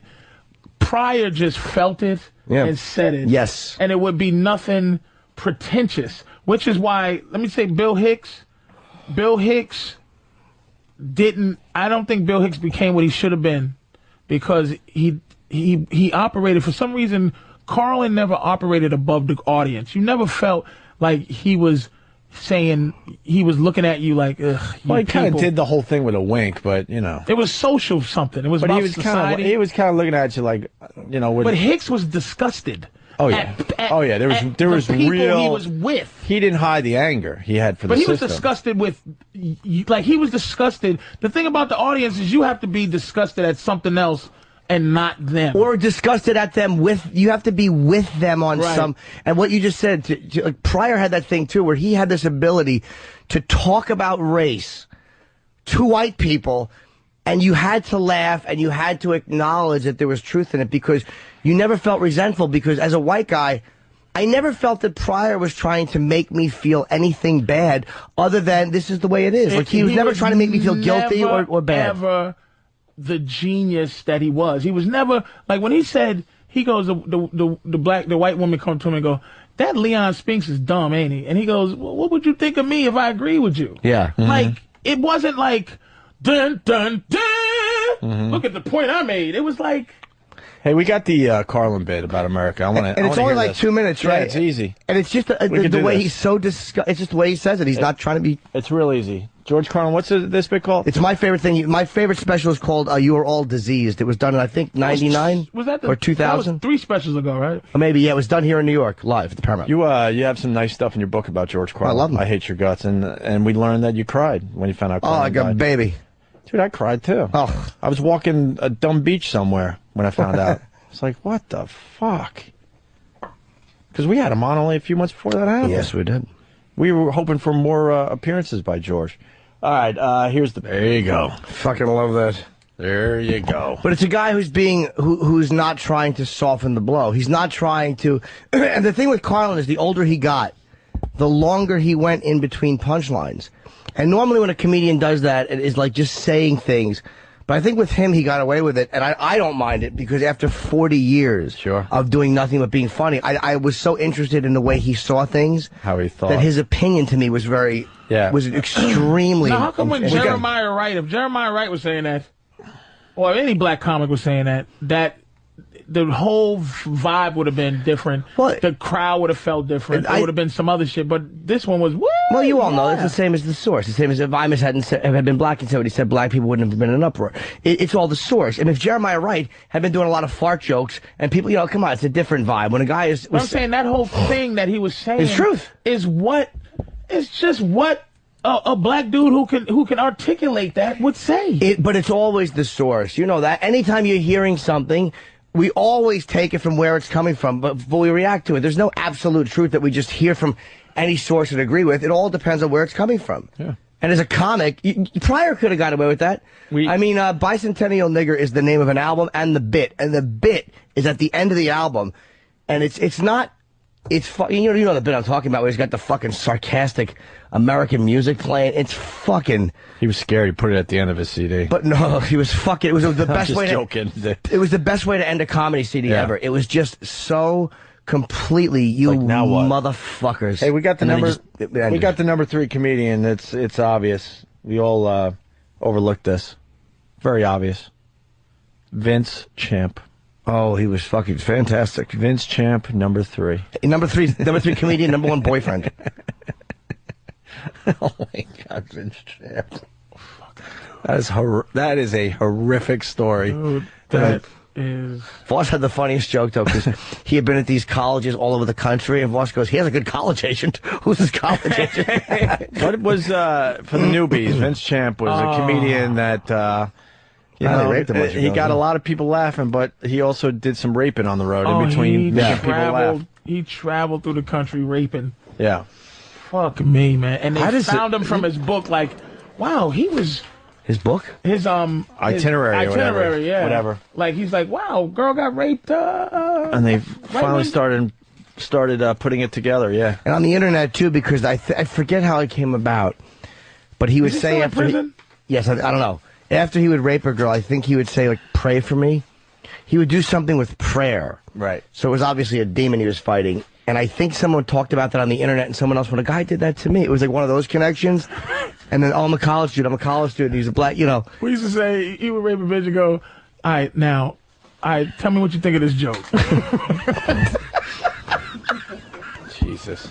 Hey, the top 10, Comedy Central, whatever. Yeah. 1 and 2, I'll agree. I'm sure they got prior callers 1 and 2. Eddie Murphy, 10. Roseanne Barr, 9. Bill Cosby. Roseanne Barr. Look, I like Roseanne. But above Joan Rivers? That's a perfect example why we hate these lists, where they have to kind of balance it all out. Above Joan Rivers, who was one of the funniest people ever? Well, Roseanne Barr beat out Johnny Carson, Jerry Seinfeld, Robin Williams, Bob Newhart, who was hilarious. Yeah, Newhart I'd put in the top 10. Ellen Newhart. DeGeneres. Ugh, as one of the top 10 stand-ups. Don Rickles is in Bill top 5. Hicks, Sam Kinison. She beat all these people. Yeah, I would agree. Stephen Wright, Red Fox, Hope. So what was the top 10? It was Pryor? So you got, Eddie Murphy, Roseanne Barr, 9. Cosby, 8. Dangerfield, 7. Martin, 6. Ah, that was the one. Steve Martin, number 6. Steve Martin, look, was a funny guy. He was a funny comedian. He was doing arenas. He was silly. I listened to his shit recently. And look, I know I'm a stand-up and I shouldn't be disrespecting his... Hey, look, the guy did some very funny shit. But when I listen to that material now, I like a woman who has a puppet on her shoes. I like that. Put that above fucking Kinison or above any of the people. How anybody voted for him in the top 10 makes me fucking sick. Joan Rivers... I told you I saw her like a year and a half ago at the cutting room in front. She's working on material, and that fucking bitch came out and was Phyllis Diller. But Joan Diller was as brutal a set as I've ever seen a comedian do. I mean, I was in awe of what she was doing. This is a year and a half ago, and I'm like, that is what we do. She's in her fucking 70s. She stood there for an hour, and it was funny shit. It was 9/11.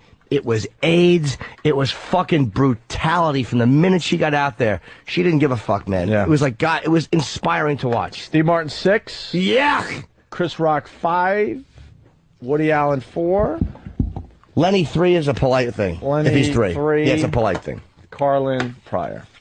Lenny, 3. 1. People think they're supposed to say Lenny Bruce because they feel that by not saying Lenny Bruce, they're being disloyal to something. We just kind of felt and that. a pioneer. We kind of said that ourselves, sort of, when you're thinking number 3. Well, yeah, he comes to mind because of we just believe that, well, Lenny was the godfather of this type of language. Well, Moms Mabley was doing it too, but just not on the mainstream level. But Lenny is not You top ever hear 5. Newhart stuff? Oh, he's amazing. Fucking amazing. He had the number 1 and number 2 albums in the country. Yep, at the same time. It's mind-boggling, the success. Yep. He was doing comedy literally for a couple of months when he taped those albums. It was a weird, gifted thing he had. And they were funny. I mean, you can't even say they weren't funny. They were just fucking a funny. stammering mess. Yeah, I mean, he was an original. All right. We're going to take a break. And I got to piss. There's something else that I want to talk to Patrice about. The blacks... Sorry.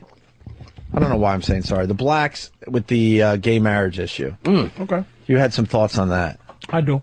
Because I think, gays are now trying to say that they are on the same page as blacks They have been now? for years saying that. Yeah. And they are. And you got some thoughts on that. Yeah. I don't think he agrees with that. More with Patrice O'Neill in just a bit. Where? Who gives a shit? Oh, no, Opie, hold on. What? This coming Friday, I'll be in Atlantic City. Vegas. Yeah. At the TBS Festival on the 7 o'clock show at Caesar's Palace. It's me and Bobby Kelly. And I'm hosting. How come TBS? Wait. There you are. Me, Okay. Bob Kelly, and Russ Beneva, and another comedian. How come they didn't do the thing on TBS where it was like Seinfeld, Cook, Norton? That's exactly why. Because it was Seinfeld, DeGeneres, Cook. Norton's a big drop off the cliff. You know, if it was Quinn, O'Neill, Norton, DePaulo, well, you know, I don't blame TBS. Why would you mention me? On the brochures, I'm in the small font, but Russell Peters is in the small font. Dice is in the small font. I mean, there's some other fucking comedians that are in the small font. Who's in the big font? Dane, Ellen, and Seinfeld. Cat Williams, I don't remember. He was in the medium font. Yeah. But I didn't mind being in the small font because it was like a lot of notable comedians. At least you're being fonted. Being fonted is fine. Yeah, you want to be fonted. Yeah. Fonted. Hey, what were we talking about during the break? Fonted motherfucker. What is it? Oh, we're talking about black people and their issues with gay people. No, gay people. Oh, no, but some of the stuff we were saying during the break was pretty funny, too. Oh, the thing I was talking to John about, he goes... John Gibson loves Patrice O'Neill. And I'm on there messing around with him. And I said, John, I know what white people want out of this. They want racism to be over out of this election. I said, it's not going to happen. It's not going to happen. He goes, well, you owe us something. What are we going to get? I go, white people, if you're going to say, okay, here's what you can keep. You can keep outer space and you can keep the ocean. That's my deal with white people. You can't, I'm not going to stop saying racism exists, but I will stop saying, I will let you continue to go in outer space and do things, and I will let you go at the bottom of the ocean, or climb mountains. So anything that black people have no interest in doing we could have that. You space. can have that. That's and keep nice of it. you, Patrice. Yes. Hey, that's my deal with you. Now the other big issue, and we do have we have this Texas pastor. We'll try to get into it, but he's preaching 7 days of sex. It's a great little story. We're going to get to that, but we're going to start with the gay black thing. Yeah, black people for some reason. Now, just to bring everyone on board, Proposition 8 was voted down, so gays can't be married in California. Okay. Do you think gays should be married? Yes, personally, yeah. I do too. Jimmy? Yes, of course. And I think that on a level, here's a level I think it on. I don't give a shit. Totally. Like, that's the level. Not on a civil rights manner or this and that. It's who I don't give, because marriage as an institution used to be something like godly. In the eyes of God, we are in union with each other forever. Now it's just health insurance and who gets shit at the end of the day, and can I visit you in the hospital and all kind of goofy shit. What do I care? I don't give a fuck. My thing is, I always felt this, and is that your sexual preference. And here's my thing: I want somebody to give me a logical reason why your sexual preference, I should be hearing about it. Why who you want to be with qualifies you to go through something. And the part of it that bugs me is I'm born this way. Shut the fuck up. Because why is that a preference? And choking your bitch while she's coming is a fetish. You looking at like just the terminology used around. Like, I just don't want to. Sexual preference. Hold on. Sexual preference is just the way they phrase it. But if gay people are born gay, let's just say for the sake of argument they are born gay. Yeah.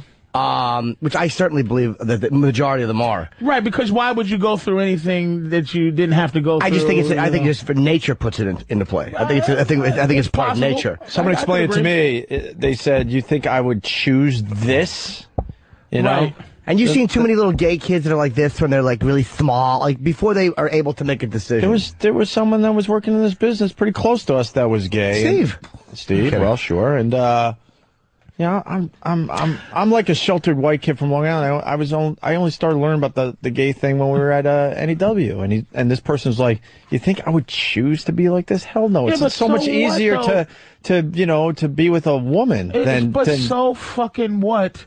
You think you're born a certain way, and you decide that you can't take your own hiding of your thing that you feel society's against, so you come out in this manner of defiance to say, fuck that, I'm not going to hide who I am no more. Right. But I still am not going with, okay, I'm born this way. It's still sexuality. Well, that's just their way of trying to explain it to people. Look, I think you're getting, like Jimmy said, I think you're getting caught up in. You can't say that they're not born that way, though. Yeah, I'm not saying they're not born that way. You don't think people are born that way?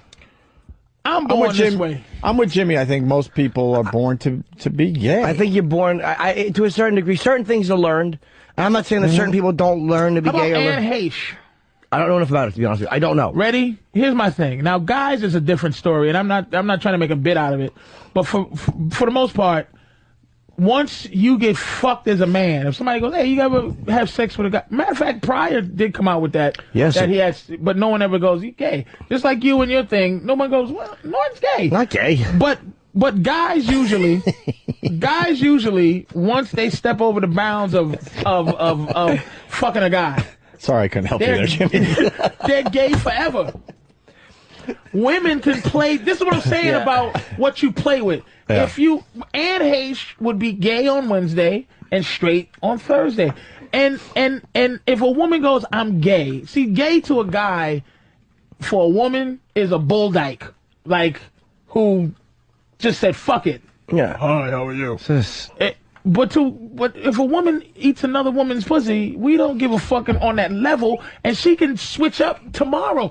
I'm not saying that you're not born, but you're born like that. You're born bisexual. You're born wanting to fucking eat pussy. I think that... What are you talking about? Their argument is this. They just don't want to have to fucking duck.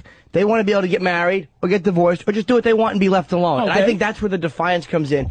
It's like, because like if you want to go out and get married or you want partner benefits, you want the same shit that everyone else is getting legally. That's it. You don't want to have to go to church, and you don't want to hear this sickening organization tell you that what you are is a sin. I agree with or that. what you are is dirty and you're not going to get into heaven.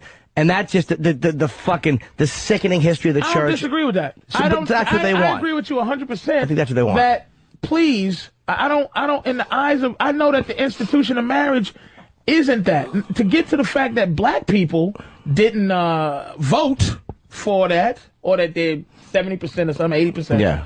Black people are horrified of God.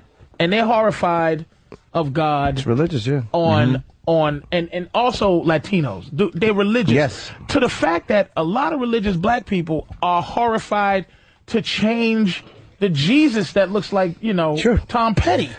They're scared young Tom Petty. to question white Jesus. That's how, man, black people do not play around with God. It's a religious and one thing that black crowds don't go for is really, you can talk about God, but like white crowds will let you get away with pedophile stuff and religious stuff a lot more than black crowds. Black crowds are conservative in the way they think religiously, and ultimately, and let me make this sure I say this right, that on when you get religious, strong religious thinking people, like I believe in God, but religion I question. Strong religious thinking people who just going to go with what they go with and be conservative, gay is not acceptable by God. So they'll be going against the rules of the Bible by supporting that. And that's all it is to it. It's a religious thing, yeah. But when you're a person who can think, most people go, who gives a... Like, I get mad at gays for even thinking, like, it's the same thing where as a white person, this is a great point to go with the race part. As a white person, you go, I don't give a fuck about that. As a straight dude, I'm like, what? First of all, get over yourself. I don't give a fuck what you do. I'm not looking at you like anything. I live in New York. There you go. Now you understand how white he thinks. But a gay guy has feelings right. that He wants you to just won't understand. The gay guy wants you to care more. But the fact is, I don't give a shit. I mean, you ask me, I think, gay marriage should be legal, but I'm not going to run out there and start marching. I have other things to worry about. That's the point we've been making all morning. So I do understand, but if a gay guy has some points about his feelings that make sense, because like I said, to me, it's a sexual thing. It's nothing but sexuality. It's not, look, I have a nigga parade every day I walk down the street, motherfucker. There's no special day. I always am black. But a gay guy or a lesbian or a gay guy or a lesbian, there's a lot of choice to, why do I need to know? Now, ultimately, wait a minute, if the platform is, here's the thing, educate me. What is it that happens that gay people don't get? And the rights that they don't have, other than ridicule, because I should be able to ridicule you. I should be able to say, I don't like you, sissy. Why? I'm not trying to kill you, but what is it that you cannot do that heterosexual can do? I think it's the majority of it is, like you said something like there's a perception like, well, people don't always know they're gay, but people always know you're black. Like that. But in a way, it's like, I don't think gay people want their rights. Hold on. I don't think they want their lives in any way hinged upon the hope that people don't know they're gay. I think that they're at a point where they're tired of it and sick and tired of having to not be affectionate with who you want to be affectionate with. Other than you tongue kissing your girl in public. Right. Why the fuck do I know what you do sexually? Other than public affection, what is it that I need to know about you? Okay, the fact that you like men. A lot of times, I guess guys that are open about being gay, that have a gay boyfriend, it's harder for them probably to get hired as teachers. It's probably harder for them to work in any capacity as kids, about adopting children, about getting married, about partner benefits. Like, there's a whole bunch of shit that they have a whole different set of rules for. And it's not just, hey, I don't want people to go ugh when they see me, because that's a human reaction. I think that they want to be able, as a couple who makes $180,000 a year between them, want to be able to go in and, hey, I'm a school teacher, my fucking husband's a construction worker, we want to go and adopt the fucking kid, and we're going to be better parents. All right, so, okay, here it is, and this is what comes back to my issue with the black thing. Do you want just the legislation rights? Meaning, do you want this country to really feel differently about homosexuality, or you just want to be able to be hired no matter what, and you'll take that, but people are still going, in their gut, but they don't like you, and it's really, they don't want you around. But you have to legislate it first. Now, you can't legislate morality, you can't legislate stuff like that, but you have, once it's on the books and once it's happening, well, then people begin to live with you and begin to work with you and go, oh, well, everything is cool. Like this stupid prejudice I had or this stupid fear I had is unfounded. But the only way people do that, because most people, when exposed to you and you're exposed to them, kind of go, oh, all right. It's not what I was told. And again, what we're talking right now, we're talking to 3 cities. There's only 3 cities in America. New York, L.A., and Chicago. This is a city issue, because if you're white, black, whatever, and you live in New York, L.A., or Chicago, you have to deal with everybody. Yes. We're talking people who, again, you don't understand, man. You travel a lot. You must know. You go, holy shit, I live in New York, and you go, this place is like living on another planet compared to Michigan. In this conversation. I also think that gays are the target a lot of times of violence. And again, not in New York. No, I'm talking about the whole country. And again, you can't legislate that where people aren't going to go ugh or want to kill you for being gay. You can't. But the more the law is on your side, and the more the law and the country as a whole sees you as legitimate and what you're doing is fine and okay, the less you have to walk around afraid. There's no heterosexual. There is no people who are fiercely heterosexual, meaning with a need to be like, all right, hey, I want to be able to hold my girlfriend's hand if I want to. Like, there's some people that look at you and go, what the fuck? Like, for what are you doing that for? Well, we don't have to hide it. The thing is, we're coming, like you said, but they don't have to hide it. No, but you know how you said you're saying white people come from a place of white entitlement? This is a case of straight entitlement. You get but I'm saying you get so used to not having to be a certain way, you're like, well, why can't you just do that? When the fact is, but why isn't other sexual things involved in that? Why isn't? Because for them it's not just sexual. For us it's sexual because, like, hey, one guy's fucking another guy. But for them it's falling in love. It's being with a partner. It's like all the other things you do in a relationship. Me and you both. So if I love prostitutes, why can't I affectionately? This is what I'm saying. See it again. It's going to be taken wrong. Yeah. My thing, I'm coming from a point of view like, but do you want to visit a prostitute when she's in the hospital? I might. Yeah. You know, I'm sure there's some of my sick babies in Brazil. Do you want to adopt a kid with a prostitute? That's what I'm saying. I might. But again, I might. It's more than a sexual thing. It's I guess it's a lifestyle. You know There's a lot more going on there. What Just like lifestyle? Sadomasochism. Bondage. That's a sexual lifestyle. But what I'm saying is, I understand the love thing and this, but see, that's not the platform. Again, I don't give a fuck. It's just like abortion with me. The thing about abortion, my thing with it is, look, I have issue with women saying it's my body. I just have issue with it. It's not your body, bitch. Your kneecap, your brain, your earlobe is your body. But once you fuck a guy and some magic happens, and then something is growing inside you against your fucking nature's not your body. You just happen to be chosen to be the baby's apartment building. It's a 50-50, yeah. Anything could be. That doesn't make you special, and it doesn't make it your fucking body. But, bitch, you're not pro-choice? Kill it if you feel like it. Are you pro-choice? but I'm at the same time going, shut the fuck up. I know, I agree. I think it comes down to love, though. Like when you're doing the fetish stuff, you're not.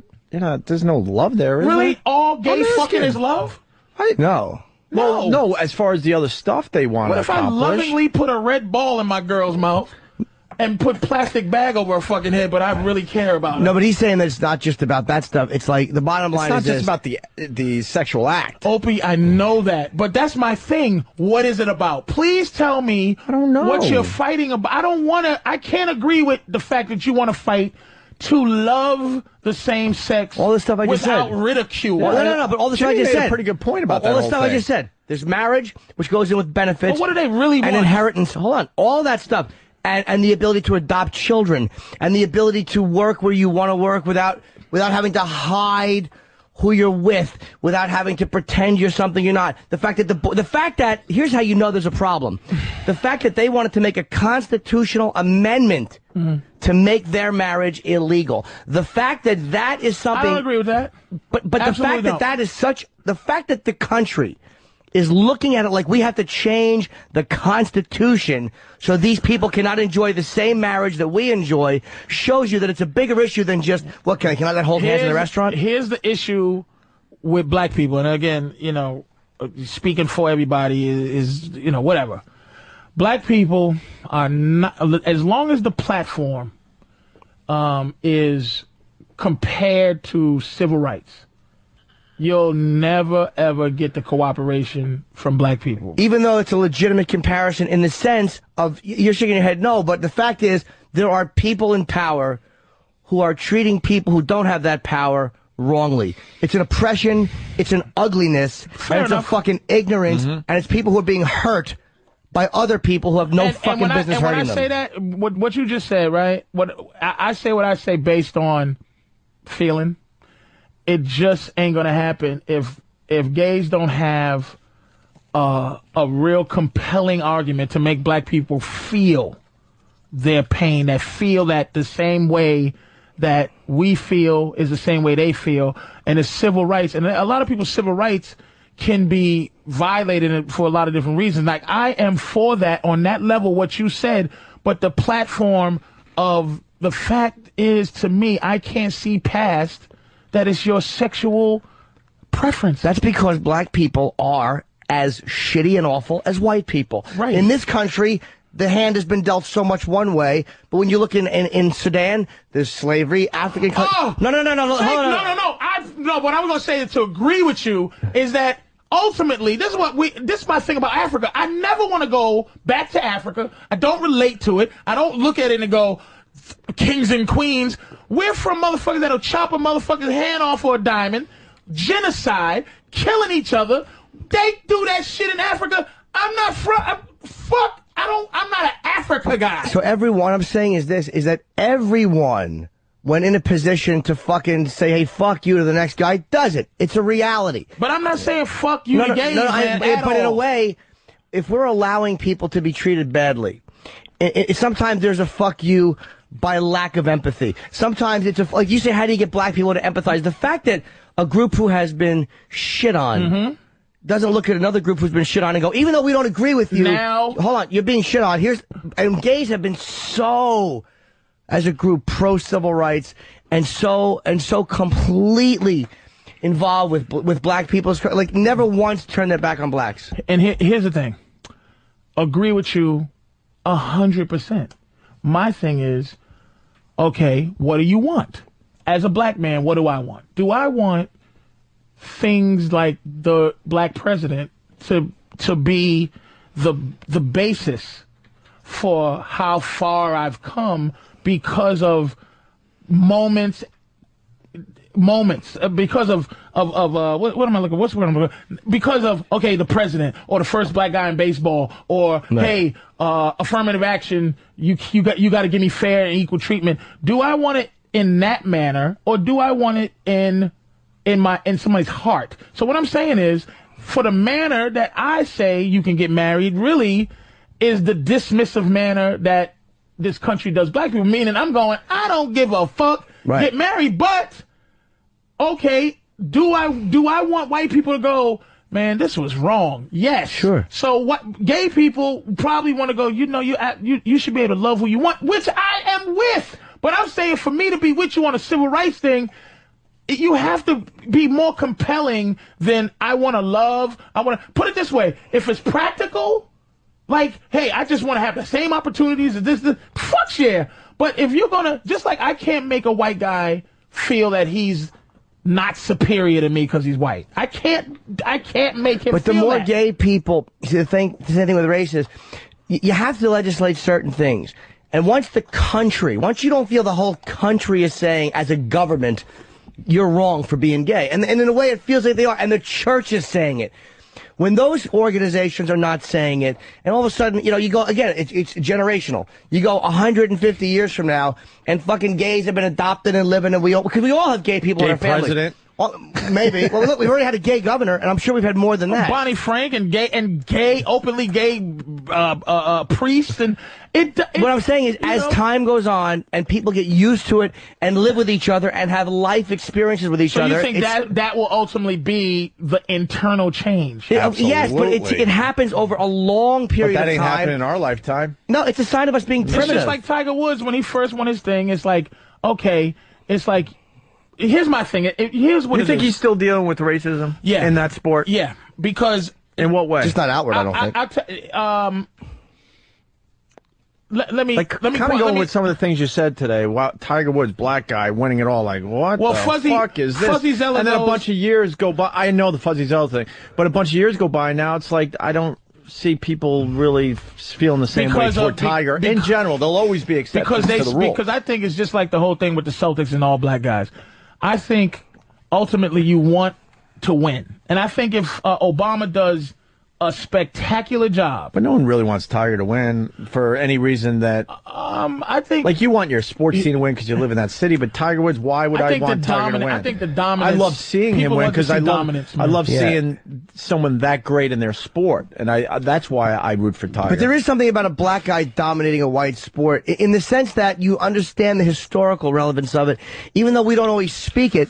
There is a historical relevance for a sport that has historically been one way, and then this guy comes along, and he's not average. He might be the best that ever played it, at least professionally. Right. There is something very compelling about putting those things together. I just don't. I'm a huge golf fan. I do not watch Tiger. I swear to you, Patrice, because you'll probably question me on this. I don't see color when I see Tiger Woods anymore. I believe you. I love seeing someone that is that much better than everyone else. And like Muhammad Ali was that much better than everyone else. You wanted to see him beat everybody. I believe you, dude. I do. I absolutely. And am I the exception? No. I believe this is the thing. It's at first, sure. I was like, wow, what? These black fucking dominating golf? This is crazy. You feel powerless. But that's years ago now. You feel powerless. This is what I mean in terms of relating to the gay issue. As a black person, I feel like it's almost like it's the hypothetical question. It's powerless. It's like you go, here's how I'm free, or here's how Tiger Woods plays golf. Niggas can't play golf? Okay, niggas can. It's by the stroke of a pen. Niggas are free, niggas ain't. It's like it doesn't feel like there's ever really. It's still that this country has the power to. The idea that someone has to fight and die to get rights from people. It seems it's something unfucked up about it. Like that gays, this shouldn't even be an argument. This should be like, I don't agree with guys fucking guys, but I do love to see lesbians fucking lesbians. And then, about another person going, all right, gays get married. It's something wrong about that. That's what I'm saying. It's like just because the pen changes it, you're forced. As a person that wants to feel a certain way about another people, you're forced to be fake agreeable to it. And I don't know if fake agreeable adds up to real agreeable. Yes, I think in not all cases, and again, not in a one lifetime thing, but fake agreeable, at worst case scenario, stops people from fucking with you. At worst case scenario, all right, they hate me, but I can live my life. And if they do something to interfere with my life because of who I am, I have a fucking recourse, a legal recourse, which I'm promised anyway in the fucking Bill of Rights. Mm-hmm. if, as time goes on, most human experience is that the more you interact with people, and as people get on, the way they feel changes because of their own personal experience. But first and foremost, you have to have someone put a stop to it. Go, all right, stop. This has to happen this way. You can get married. You can do what you want. And then as all of a sudden, your kids grow up with some fucking kids that are gay parents. And you go, well, he was a nice boy. I liked him a lot. And my son played very well together. I like those parents. My kid would go over there and stay over. And they were really wonderful people. And they took him camping. All these things that you're afraid of, when you live through them and you see, oh, yeah, that was baseless. As time goes on, and again, it's unfortunate for us, it's a long fucking process. But as that happens, you look at it and go, wow, I was afraid of nothing. Because interracial relationships, there's still plenty of people that frown on them. But look at where that was 50 years ago, and look at how people look at that now. It's again. I love the point Norton's making today. Can you imagine? I love it. I'm not with Norton, but here's the thing that ultimately, and it goes with the gay thing and the black thing, is how you feel. Yeah. 1619, I believe. 1619, I'm very close, is when slavery officially started. So you go 1719, 1819, 20 years, 1919, you go 400 years, man. And up until then, you could be as fucked up as you want to be as a white person to a black person up until yesterday. So for 500 years, you're going to tell me 389 years, 400 years, that the feelings in this country have changed since Jim Crow, which was in 1950, 1960. The feelings in this country were changing before then. Absolutely. They were changing before then.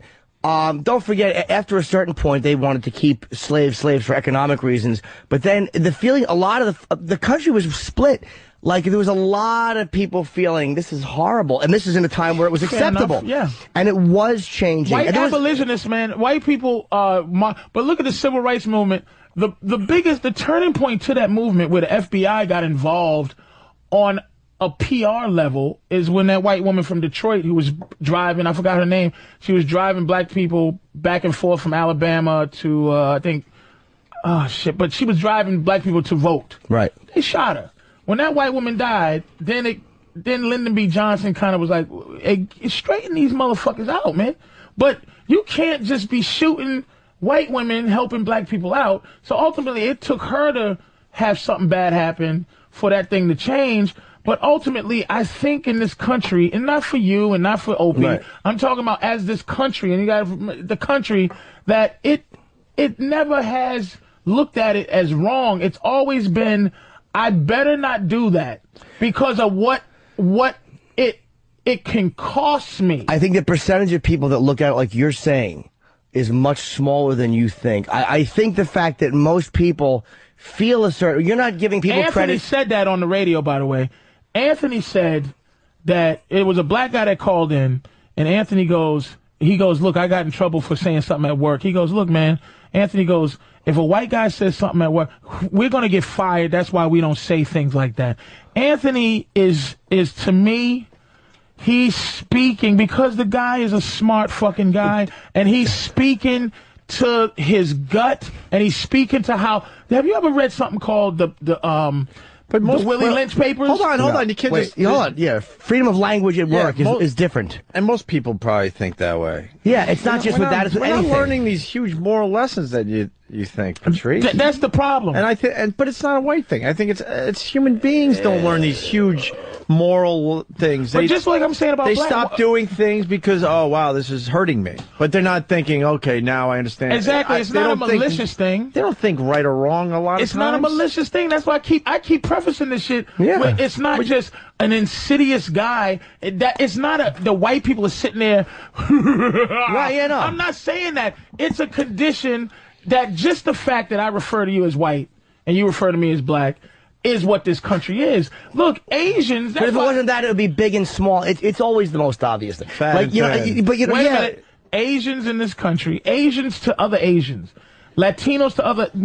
We are the only group who bond together by our color, and that's why I brought up the thing about Obama and he's African, is that we bond with him for his color, but Latinos do you realize the war with Latinos? Oh, yeah. Puerto Ricans are hated by Mexicans, Cubans. They don't consider themselves fucking us. Asians don't consider themselves us. But the other thing with the Asians and the Puerto Ricans is they have a difference in language. And I know Black Africans did. I know the Irish did. But white people and black people for a very, very long time in this country have shared language. Whereas when you look at Asia, there is that one weird thing that separates. Most Spanish people in their house speak one language and outside, or speak both. There is a cultural connection that they have. Which no, not each other. Mexicans. No. Spanish to Spanish, Asian to Asian. They don't like each other. Right, no, I know. Japanese and Chinese are two different languages. Yes, completely. And they hate each other. Yeah. But this country wants to desperately look at them all Asian. All Asian. Well, they all and are they're not Asian. having it. But they are all Asian in the sense that anyone with a certain dark skin tone is black, and anyone with a certain skin tone is white. You do lump people in by appearance. It's like when you say someone's Latin, from Latin America. That covers a lot of Spanish people, some of who hate each other. But most Spanish people, a Dominican, a Puerto Rican, or a Cuban, and they don't join into this. They don't join in together in this country for to have some type of silent war. Black people and white people are the only people in this country who band together, who actually have nothing to do with the history of why we hate each other. Do you feel what I'm saying? Like, my father's from Barbados. I really don't have anything to do with slavery, but I'm black. It's like it's an automatic, inherited kind of fucked up feeling. And I didn't make it up. You should be flattered. We don't pay attention to any of the groups like we do the blacks. Oh, yeah, we are the #1 oppressed, nigga. You should be flattered. I don't want nobody trying to take our oppression from us. Isn't there racism within the black community depending on what color? Uncle Tom, it's not color, no. Light skin? No. Some are looked down upon because they are light skinned. Yeah, but that... I know that it was happening in South Africa. Willie Lynch papers. But is that not happening or what? Not as much as it was, but it is like that. Fuck that. It's like the School Days thing with Spike Lee. You know, the wannabes and the jigaboos. That old black bitch. Oh, look at that. She got good hair. And it's all from fucking slavery, Opie. Right. It's big. It's a fucking big deal that we don't even know what the big deal is. But again, if it wasn't slavery, maybe it is in this case. But over in Africa, it's tribal. Or over somewhere else, it's something. There's always a reason why people are going to fucking infight. Like, again, when you look at, I don't know enough about African tribes, but I know that when one tribe would conquer another, they would enslave the tribe. And I know it wasn't the total degradation that they suffered at the hands of Europeans, the total removal of everything. But it was still, we're murdering you and enslaving you. It wasn't polite. But they probably removed a lot of their... being. Of course, but I'm saying it wasn't as probably not as dehumanizing as what happened here. Here's the thing. It's like, okay, you can do two things. One, you can be completely focused. See, that's the thing I love about the white experience is that you can be completely focused on you. Meaning you don't have to defend anything white. If it's wrong, it's wrong. It's right. It's just like, hey, this is my issue. You don't have to take up if a white guy does some dumb shit. All you have to do is go look at that dumb motherfucker. You don't have to associate with him. My thing is, I would love to get to a point where, okay, I got two choices. One, I completely just focus on me and do what I can to do the best for me and not think about blackness at all. Just not think about it. Just take it all as, hey, officer, you're doing your job. If I could think like that, life would be easier in my gut. But ultimately, if you think for a minute about the plight of a people, you know what I mean, and how people are presented to the world, you can't help but be fucking upset. It's just like, that's what I'm saying. It's like, look at the stereotype. And I always bring Jews back because they have the only plight that is close. You know what I mean? Like gays, there wasn't like all gay slaves at some point in this world. So it's like Jews their stereotype is they own the banks, the media, they rule the world. They're bastards running the puppet strings. For a people to had upgraded themselves, pulled themselves up to the level of that's their stereotype. I just want to have a goddamn decent stereotype as a nigga. I want to have a stereotype like big dick. You know, you got it. Thanks. The intellectual one. Thanks for my big dick that I don't have. If that was one, you know what I'm saying? But I watch a lot of porn, and there's some giant white dicks floating around this planet. Goddamn right there are. Giant. Yeah, goddamn right. So it's ultimately it's an opportunity for me, because there are some unspectacular, boring, mediocre black people out there. Yes, I'm sitting next to one. Come on, folks. So, you got some good, just positive stereotypes, though. Name 30. It's all slavery. It's all crack of fear. It's all physical stuff. Yeah, run fast, jump high. Well, what's wrong with that? And again, here's another thing that fucks up is the gender line. Because America don't give a fuck about black women. Black women don't scare America. Y'all love sassy black flip mouth black women. I don't know. Oh, Lord of Jesus, watch out. Give me a break. I should be. Chief, you a crazy motherfucker, Chief.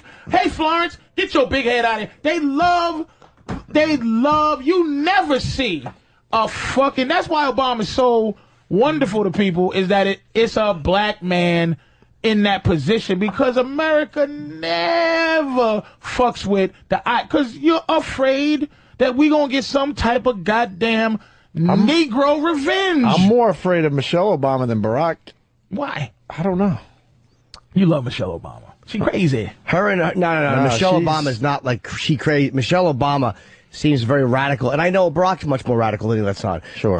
They sat. Yeah, look at his wife. Which is fine, but they sat in church with fucking Jeremiah Wright for 20 years. They knew it, and I'm actually fine with it. And I can't take them to task for that any more than I can take Bush or anybody else for sitting there believing that Christ pushed a big rock out of the way. It's like, if you're going to call people, if you want to call people's religious... don't believe in dinosaurs. Anybody that doesn't believe in dinosaurs is unreasonable. You're a fool. I don't want to talk to you. You're a blithering idiot if you don't believe in dinosaurs. You don't believe in dinosaurs, you fucking asshole? You're a fool. That's always a tough conversation to have with somebody. Hey, you don't believe in dinosaurs? What are you, a dick? Let's at least agree there were dinosaurs. Can we agree on anything?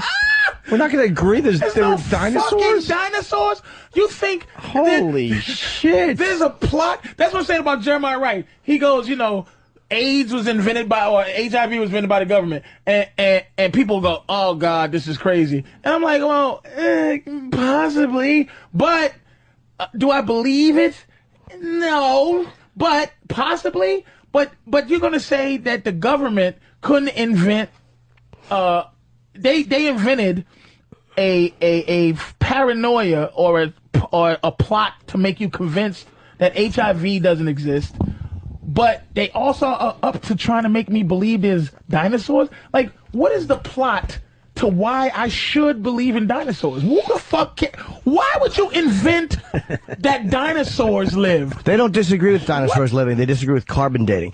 They understand They think the dinosaurs are real. Okay. They just think the carbon dating was wrong because they're blithering fucking idiots. And then what's the carbon dating? Carbon dating says how you the figure out truth how old something 60 is. million years ago, and which destroys the literal biblical idiocy they're living with. So wait, so the dinosaurs were here, 6,000 years with people too. Yeah. They think the dinosaurs and people coexisted. They acknowledge dinosaurs. Dinosaurs existed how long ago, Jimmy? Like 6... Well, the Jurassic area was 60 million. I mean, I know that, but what they're saying is just a mere 6,000 years, yes. A few thousand years ago, All dinosaurs and humans walking. Dinosaurs and Pontius Pilate and were the just whole... relaxing Yes, together. and Christ was but the writing whole one, yes. dinosaurs living millions of years ago is insane. Yes. That's what they think. Because they don't acknowledge evolution. Yes.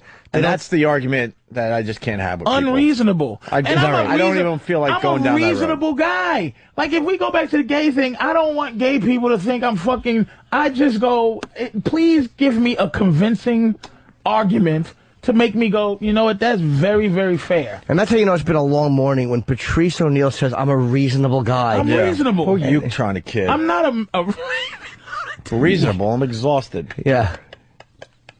It really is. It's reasonable. been a 4-hour temper tantrum. Yeah. Jesus. You cocksucking motherfuckers. Anything else you want to get off your chest while we're here as your punching bags? This 5 hours is exhausting. Anthony. But he's different. Anthony refilmed Birth of a Nation 6 times. I love Anthony, but I am watching my friend unravel. He's coming apart at the seams. He's coming apart. Every day. At the seams. You motherfuckers, Patrice is what? You're very unreasonable. But Anthony's coming apart. Anthony's almost beyond help. Patrice. You're still within the realm of help. Anthony is unhelpable. Anthony will only be helped. And that's what white people want. Turn the other cheek, niggas. That's No. shit. Ant's making a good point about. Jimmy's making a good point about it. No, I'm talking about Anthony. Yeah. I'm saying that you're still salvageable as a person. Anthony. I don't want to be salvageable as long as Anthony's around. Anthony's going to come out of it someday in a psychiatric hospital, mumbling something racist, and even people who are like his family are going to go, "You're taking it too far." And this is beyond taxes. It's bullshit. Do you understand? We're doing a radio show with the next "I'm mad as hell" and I'm not going to take it anymore. Yeah, guy. it's fucking. How great is this for us? Absolutely, he's fucking this is Peter network, Fish, man. He really is going to walk. We're living network. This is exciting. Except he's not going to inspire anybody to do anything. Right. Yes, he is. No. He's not. Anthony's not a mean dude. He's going to inspire some psychopath garbage man to all right, calm down now. Now, Anthony's only expressing anger and stuff, but Anthony's not a mean dude. And there's nothing mean about what Anthony's saying. No, I'm not saying he's going to inspire. He expresses what a lot of people are thinking. I have to piss badly. So? Why, when I'm saying it, I'm fucking crazy? Because you're black. No one thinks you're crazy. It's a black thing. Well, thank you for being honest. Shit. At least I get that from you motherfuckers. All right, we're going to take a break. I don't know. The sex thing. We could do that. Got a pastor preaching 7 days of sex. What are the people on the phones? The people that hold on for hours. We got John, Connecticut. At least our hatred for gays can bring races together. We got Rich in Connecticut. How can anyone believe people and dinosaurs existed together? Pat in Belmore. Religious freaks also say God put dinosaur bones here to test our faith. Oh, my God. Does somebody actually say that and nod? Religious freaks, dude. How dumb are people? And you wonder why we have problems in this country. Because motherfuckers are stupid. But it's like, how do you expect to work out? I would never argue with a religious freak. I can't be bothered. I could argue with you all day, Patrice. Because they're based in a faith. I can't be bothered. There's no prejudice. There's not many prejudices that are as unshakable as a religious person's faith. Because when you argue religion with somebody and you can hear how they're so rooted in it, it's because they were raised from day one thinking that. And to fucking shake them from that is this admission that everything has been just nonsense. All those hours I wasted? Yeah. Let's go to Chris in Florida. Am I that big of an idiot? Chris in Florida writes, gays just want equal protection under the law. This guy... I said that! In Arizona, he says he's gay. We're up against church-funded psychos who want to block our rights. His marriage is a church issue. Keep it out of government. No, it's not. Stop it. The courts are not done by the church. Right. And the courts are the church isn't doing divorces, okay? The fucking courts are. Marriage is not a total church thing. Of course it's not. And if black people bond so much, why is there so much black on black crime? We don't bond so much. That's what I'm saying. It's the statement that he hasn't been listening to anything. And a lot of people would say that was a certain a self-hatred in the black community, which was put there because of all the years of mistreatment, that now people just start attacking each other. I mean, that's what some people would say. I would not be one of those people. Are we... actually would kind of... Any of these guys you want to talk to, or just clear the line? I wouldn't mind talking to one of the gay guys. We don't get a lot of gay calls. Yeah, I do want to pee first. I want to hear a reasonable... All right, what's your name, sir? Reasonable, man. I'll be right back. Arizona.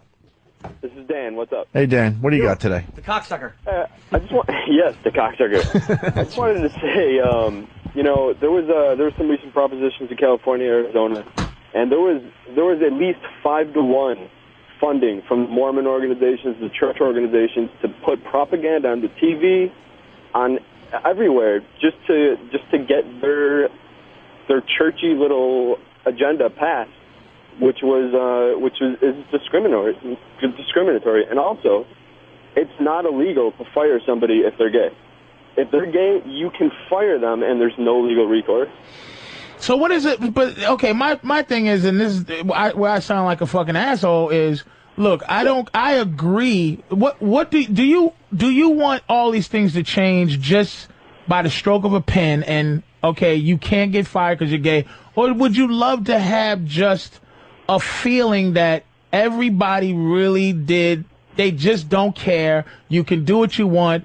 That, hey, how are you? Hey, I'm gay, I'm not gay. You don't feel the need to ever have to visit your gayness. You know what I'm saying? Or do you just want it by the pen?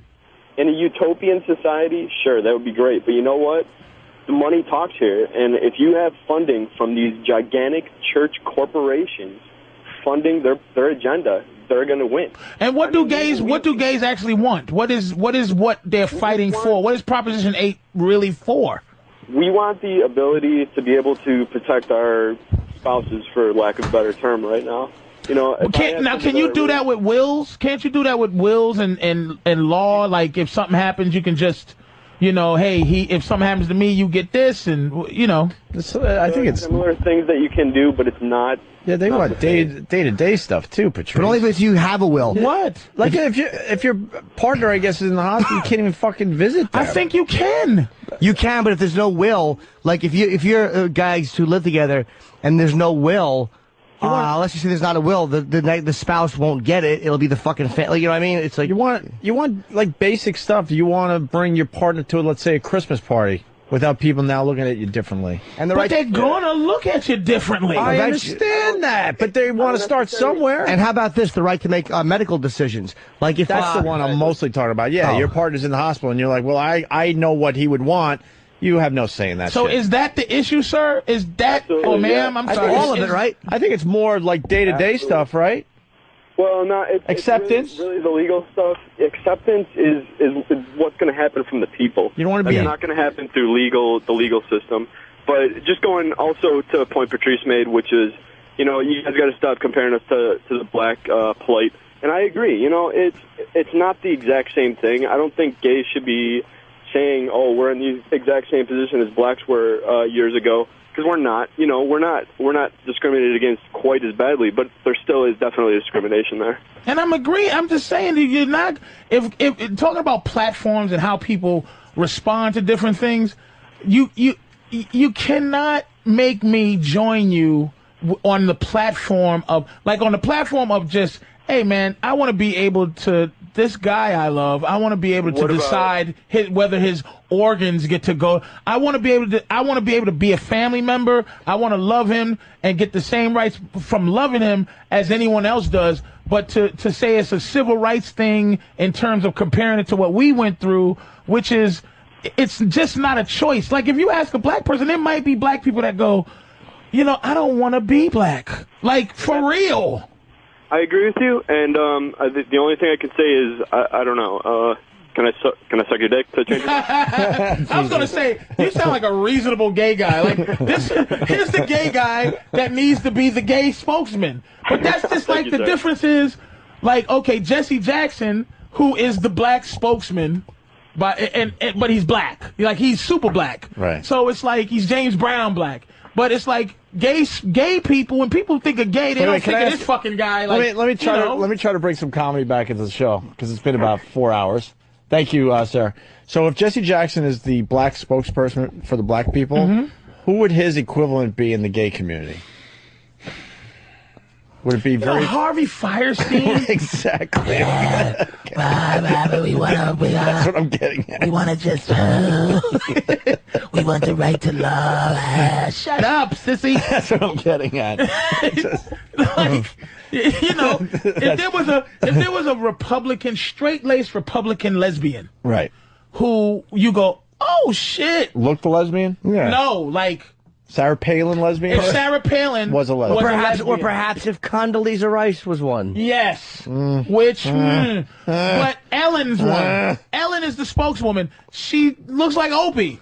If I used to have the same hair as her too. Oh, you know what I'm saying? Pathetic. Like what the fuck? This is like, why am I watching this bull be the spokesman for gayness? If it's just like somebody like this dude is reasonable.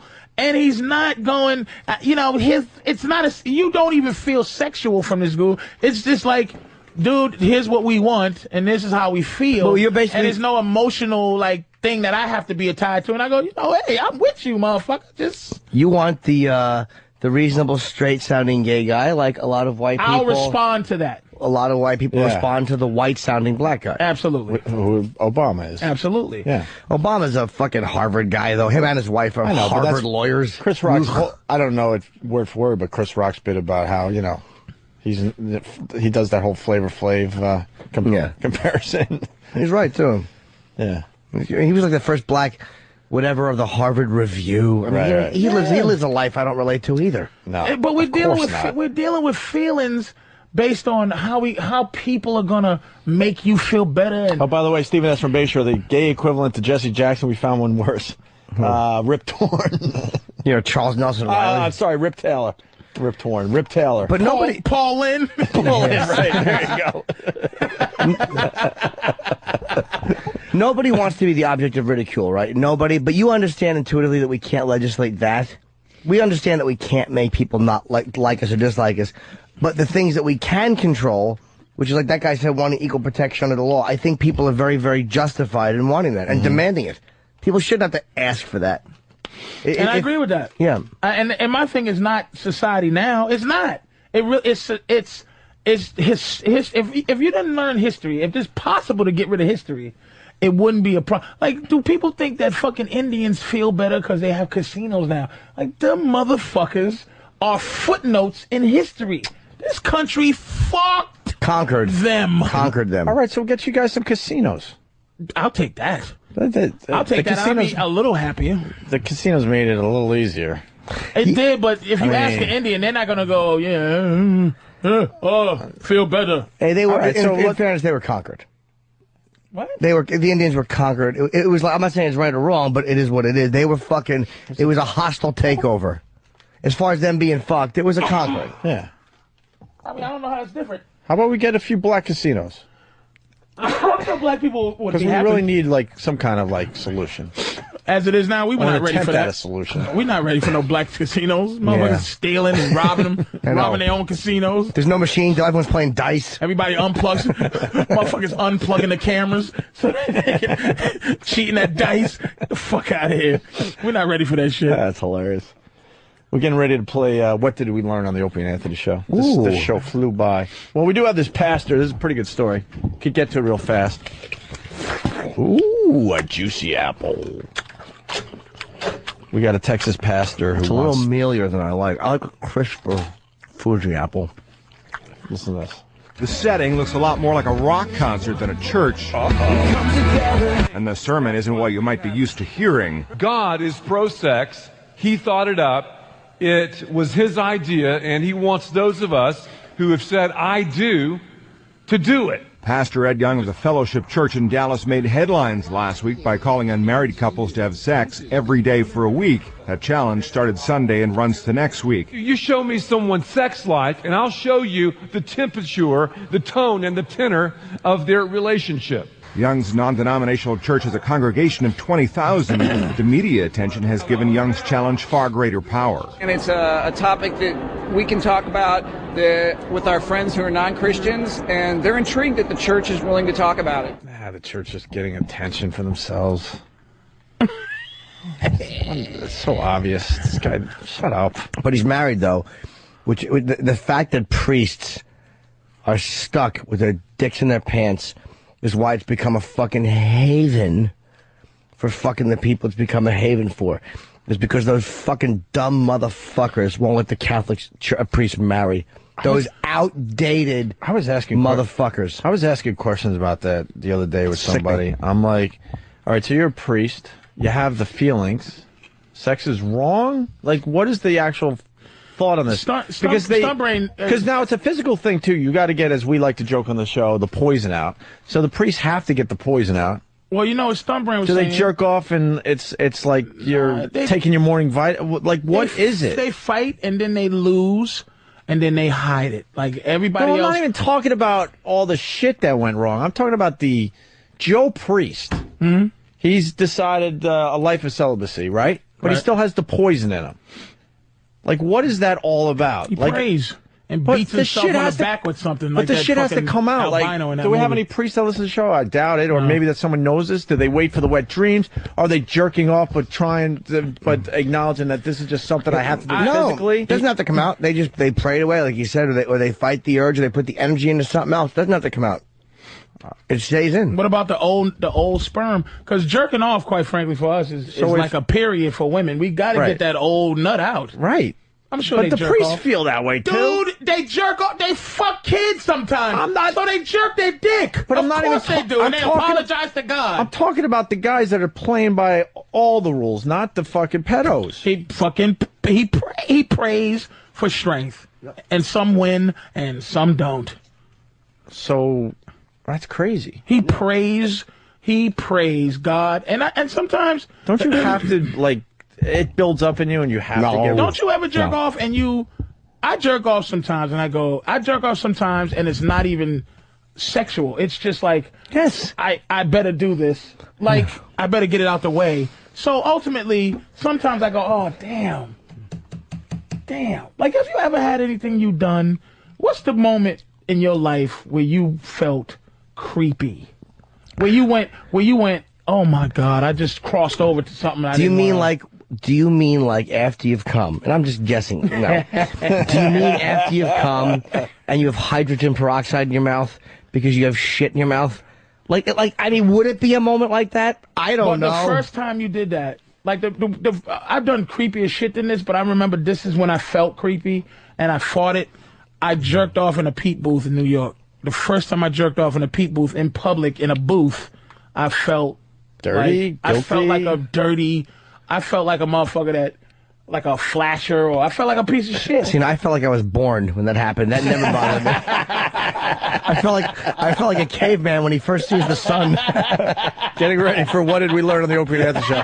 Second part of the sex story with the pastor. Young delivered his sermon in front of a bed that he said represented marriage. Stanchions around the bed represented barriers like kids and career. And if we aren't happy together, if our relationship is damaged in any way, we can't give it back to our kids. We can't pass it down to the people we're around. And while Young says the church has historically been silent on sex, he says sex in the context of marriage should be talked about. It's a God-given thing that he gave us, and only the world's view of it has distorted it. We'll see next week, but I think it can only help us and strengthen our relationship. So we'll definitely see. 7 days, it's a challenge, so I'm up to it. We'll know in a week if the challenge worked. Challenge, shut up. Just getting attention for that particular church. Hey, did you get some? Fuck. Yeah, that was a bad one. We were supposed to do Raisin Bran Monday, but I'm so happy. We're supposed to do the complete opposite show than we're doing today. I was cutting a couple of hot, juicy ones, and I fanned them over, and it was fucking great. It was like an aerial view of watching the troops. So all I had to do was just watch his nose crinkle up. A true crop dusting. That ain't good. You sick. Hey, Jim in Wayne, New Jersey. That Priest friend of mine. See, I don't know who to believe. Priest friend of mine. No, they have porn. They jerk off. Again, some do. I really want to know the answer don't. to this. You meant the ones who don't give into it, right? Like you're talking about the ones that don't jerk off, which a lot of them don't. I'm sure some of them obey the rules. What is the rule of the church if you're trying to be like it's a sin to masturbate? Of course, it's a sin. It's a All sin. of that sexual shit. They're awful. They're repressed, and it's dishonest and outdated and awful. God would understand. God, He's a human fucking You think Christ being. cared if people God jerked off? understands everything that happens on earth. He watched. Christ watched a leper's tootsies. He doesn't care if people are I'm gonna tell fucking you whacking something. their bags. If we murdered each other like a lion murders antelope, it wouldn't be a sin. It's a sin because we created the idea that God and evil and good and the devil. If I ate a motherfucker and I hunted him down because I was hungry, that shit is not. That shit ain't a sin. It ain't a fucking sin. That's right. Fast Freddy starts it. I learned today Patrice is scared of the reindeer on the Merritt Parkway. That goofy fuck. The Merritt's scary, man.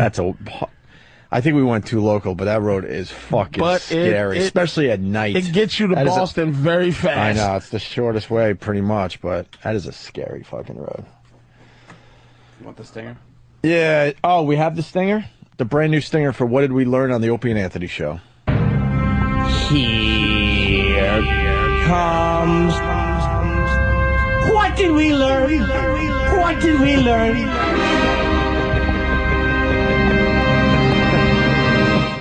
I like it. It's got style. It's got pizzazz. It's awesome. It's melodic. People are like arguing, line of the day, what did we learn? We're just changing it up, that's all. We'll go back to line of the day. Yeah, we'll have fun. No worries. Also, I'm going to go to Whack Bag. I want to see what the listeners would vote their top 5 comedians. I think it's pretty much going to be Pryor, Carlin, Lenny Norton. Bruce, the more you think about it. Shouldn't be Lenny, though. It should be Pryor, Carlin. But we'll see what they, don't let us influence it. Just name your top 5 comedians. Let's get a poll going. I really want to see what the listeners would put at number 3. And I'm kidding. Don't put Norton, because that would only disgust Patrice and Voss and Colin. And it would wreck our whole fucking poll. No, I was saying that I think it would be a very legitimate choice. Yeah. Sure. The fact that you said go to Whack Bag and ask that. You think they're going to have Pryor and Carlin? They're not going to have Pryor and Carlin. Yes, they will, dude. Sure they will. If they're being honest. You got to believe. They love those guys. Pryor and Carlin they're not that Carlin more so just because he performed up until like last year, whereas Pryor kind of stopped in '83, and it was harder for Pryor because so many people have stolen his shit since him. People who like Pryor stuff, like when you listen to it doesn't hit you the same way because socially the country has changed, and a lot of people who grew up not watching Pryor, who grew up say starting with Murphy and guys after him, then see Pryor afterwards, and it's like, oh, the black thing. They're not seeing. They've seen the carbon copies before they've seen the original, which is it's like people who watch the American Office before they watch the British Office.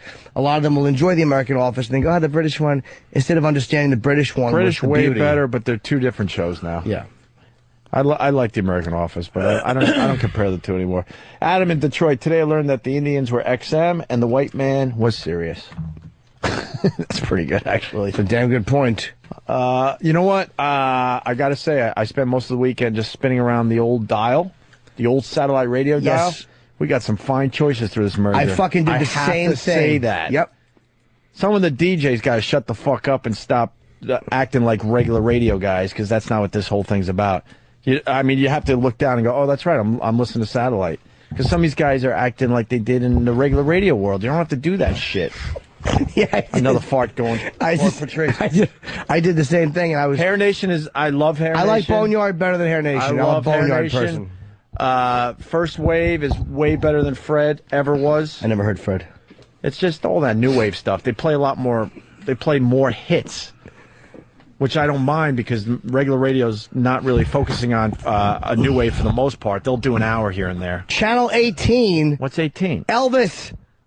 Oh, the Elvis channel? I don't love the AC/DC channel or the Zeppelin one. I like both of those bands, but I don't think that they have the catalogs that Elvis did as far as the amount of different shit you could play. You have to pay for this? No, because the merger, they just gave you more choices. I love it. They really did. I mean, just right now, some of my favorite channels. Radio, these are things you have. They got like they got the Jimmy Buffett channel. I'm not a huge fan, but Margaritaville, it's good. But I checked it out, and in between doing Buffett songs, they had a cool Allman Brothers channel. Like, right on, man. One thing they got to do, which is dumb that they haven't figured this out, and this might have something to do with free subs in cars. I don't know, but we can't get, if you're an employee, we have a free account because we're employees. Right. We can't get like Howard 100 or any of these other ones that they're promoting, like that are pay channels, like football, and a lot of the serious employees might not be able to get open. It's like, that's just we're stupid. The guys, it's just, well, it's an oversight. We're the guys you should be giving it to for free because we can talk about it. And I can't report on Howard 100 or I can't report on fucking the NFL, their coverage on Sirius because I can't hear it. And we try to get it, and they're like, yeah, pay for it. Like, what? It's We're like, the ones that are going to be pushing this out for you. It's like you should be smart business-wise. They want us to read promos about how great it is. How about you give it to us for free? I've never heard them. So we can listen, because here we are doing a little set on the changes, and we can't comment about Martha, Howard, and any of them, because I have not heard their channels. I haven't heard NASCAR radio in, how long now? A couple years. They should figure out a way to do that. We have to just sit here and go, it's great. I don't know if it's great. I can tell you that Hair Nation, I'm loving. First Wave, I'm loving. Margaritaville, when they're not shoving Buffett down your throat. AC/DC, not so much. The Zeppelin thing, great. Classic Rewind is a pretty solid channel. That Elvis channel is fucking great. What else do they do on the Elvis channel, though? All I heard was Elvis. Really? Yeah. They got to throw in some other stuff, though. They usually do. Just to probably, but mix it up a little bit.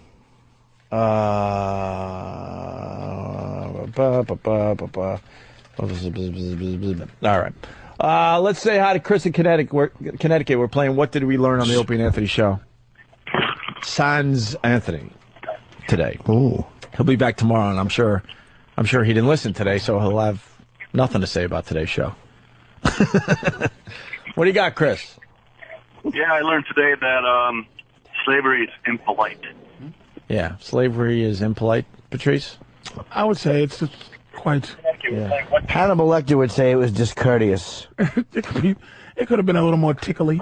Miggs threw cum in her hair, and all he said was, discourtesy is unspeakably ugly to me. Unspeakably. He considered that discourteous to throw a crazy man load into the hair of a girl. I would love to talk somebody to death. I would too. Well, I'm sure you have and don't even know it. Look at it. Look at it. Opie's like, oh, nigga, I'm about to die. No, I got some shit to do. That's all. What do you got to do? I would love to stay. Wedding stuff? Yeah. All right. Opie, the new Liquid Metal sucks. I haven't checked out Liquid Metal. Hey, Opie, they brought in all the serious DJs and they play a lot of shitty radio metal. I want Boneyard and Eddie Trunk. Are you not doing the dues so that your honeymoon could be explosive? What? Oh, I think he's saying that you kind of hold off on sex on the honeymoon. Is that what you're asking? Yeah. Oh my god! Oh my god! So the honeymoon so the honeymoon is spectacular. It's always explosive. Talk to me, man. It's always explosive. We're living our lives. Really? Yes. I want the honeymoon to be like bow bow bam. Well, yeah, it will be. Oh yeah. Really? Oh yeah. Oh yeah. Delicious. What? I should have held out. I mean, y'all been together a while. I know if I marry my girl, I'll have to like not do it for at least 2 weeks before the wedding, just so it can be with you? Fantastic, dude. 4+ years, it's you know when I talk like this, people whatever. It's explosive every time. It's amazing. It's fucking amazing. It's amazing. Every time. I never even thought twice that I'd have to hold 2-3 times a week. 2-3 times a week. It's amazing. I'm saying 2-3 times a week. It's amazing. 5 days a week. It's very healthy. 5 days a week. It's very healthy. What's healthy? Yeah, that's a fair question. You're being vague. What's a couple 25 times a week? Come on, you're 40. What are you? 48? 48. What's wrong with you? How old are you? I was nice to you today. No, you wasn't. You motherfucker. I fucking was nice to you. You want to go? Son of a bitch. Let's go. Just do it. Not physically. Fucking not stupid. No, mentally. What the fuck? Of course we got to play it in white games. We got to do it in white. That's white rules. I say for the honeymoon, you take the belt. Fuck no. Well, I'm just telling you, that's how you tell a girl, like, I'm yours forever. Fuck. I know what comes out of there. You take the belt. Are you fucking kidding me, man? Yes.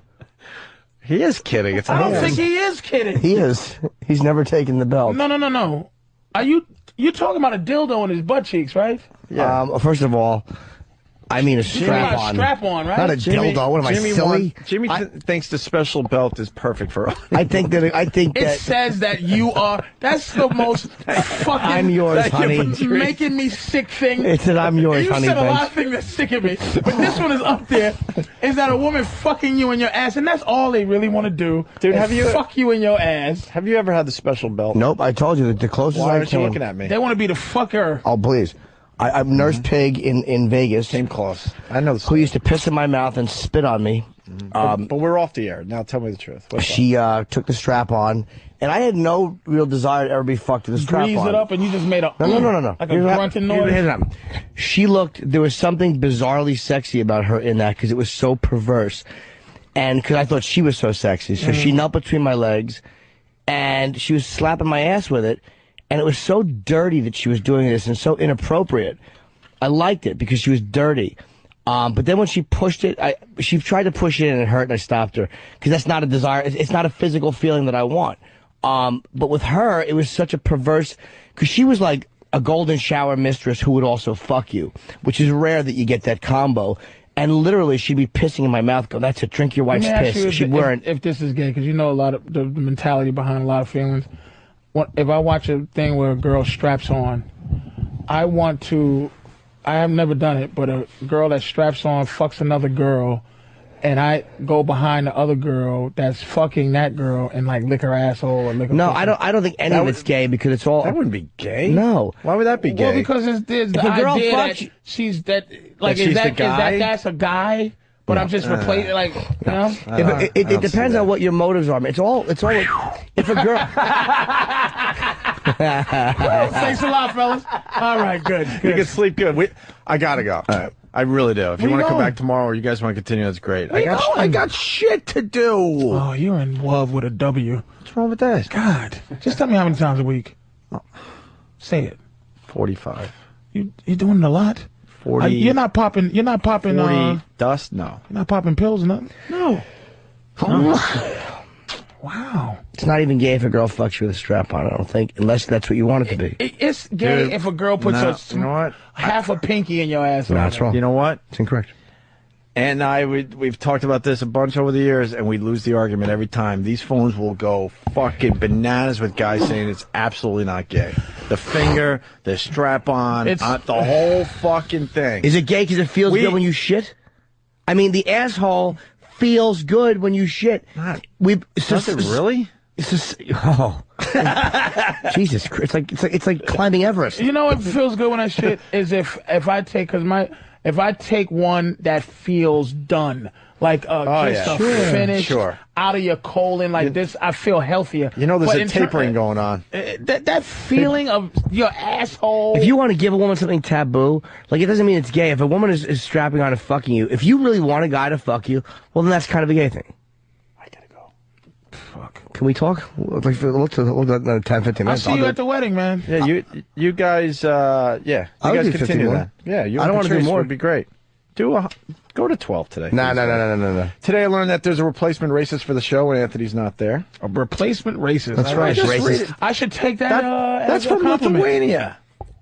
What do they know? Fast Freddy, today I learned if you want to celebrate MLK Day properly and with respect to the black man, come on out and see Jim Norton live at the Borgata. All right. WebEx.com. Thank you for What Did We Learn? Hold meetings, make presentations, do it from the comfort of your own home or office. Check it out at WebEx.com. Good day, sir.